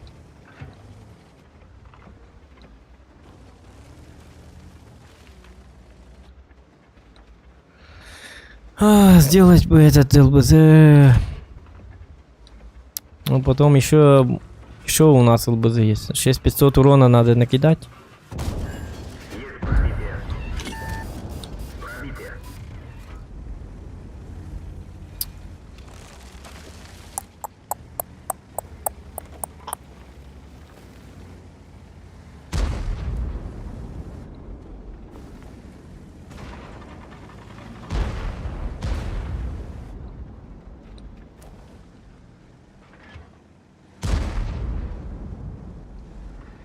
Да, то, что чувак вышел на... Давайте я сразу к КПТ поеду. На пофиг. А, и когда твоих? Ну, это опасно, конечно.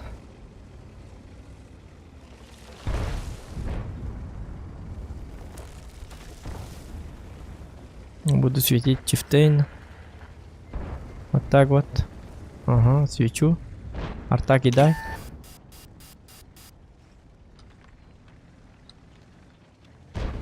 О, Бадгер. Бадгер. Пофиг на урон, давайте сразу по Бадгеру. Бадгера не трогать, пожалуйста. Блин, ну этому надо пух. Дяволь. Ничего личного. Это только only бизнес. Only ЛБЗ, как говорится.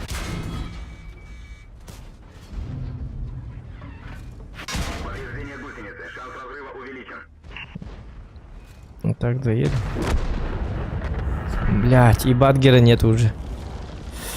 Эх, я же говорю, когда ты пытаешься что-то делать, у твоих союзников тоже как бы оружие. Ну все, я устал, походу. Играю как дебил.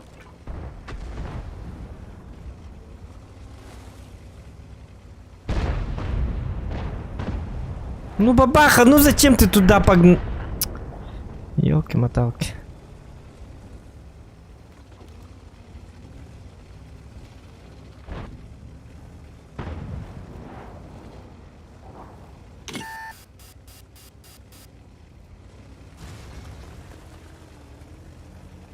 Сейчас арта. Вот он грин. И он сейчас меня убивает. Я не попадаю и убивает. Ну. Да ладно. Угу. Ну ладно. Всем спасибо за ваши просмотры, за ваши лайки. До скорой встречи. Не болейте. Все нормально. Чики-пики. Спокойной ночи. Вот так вот.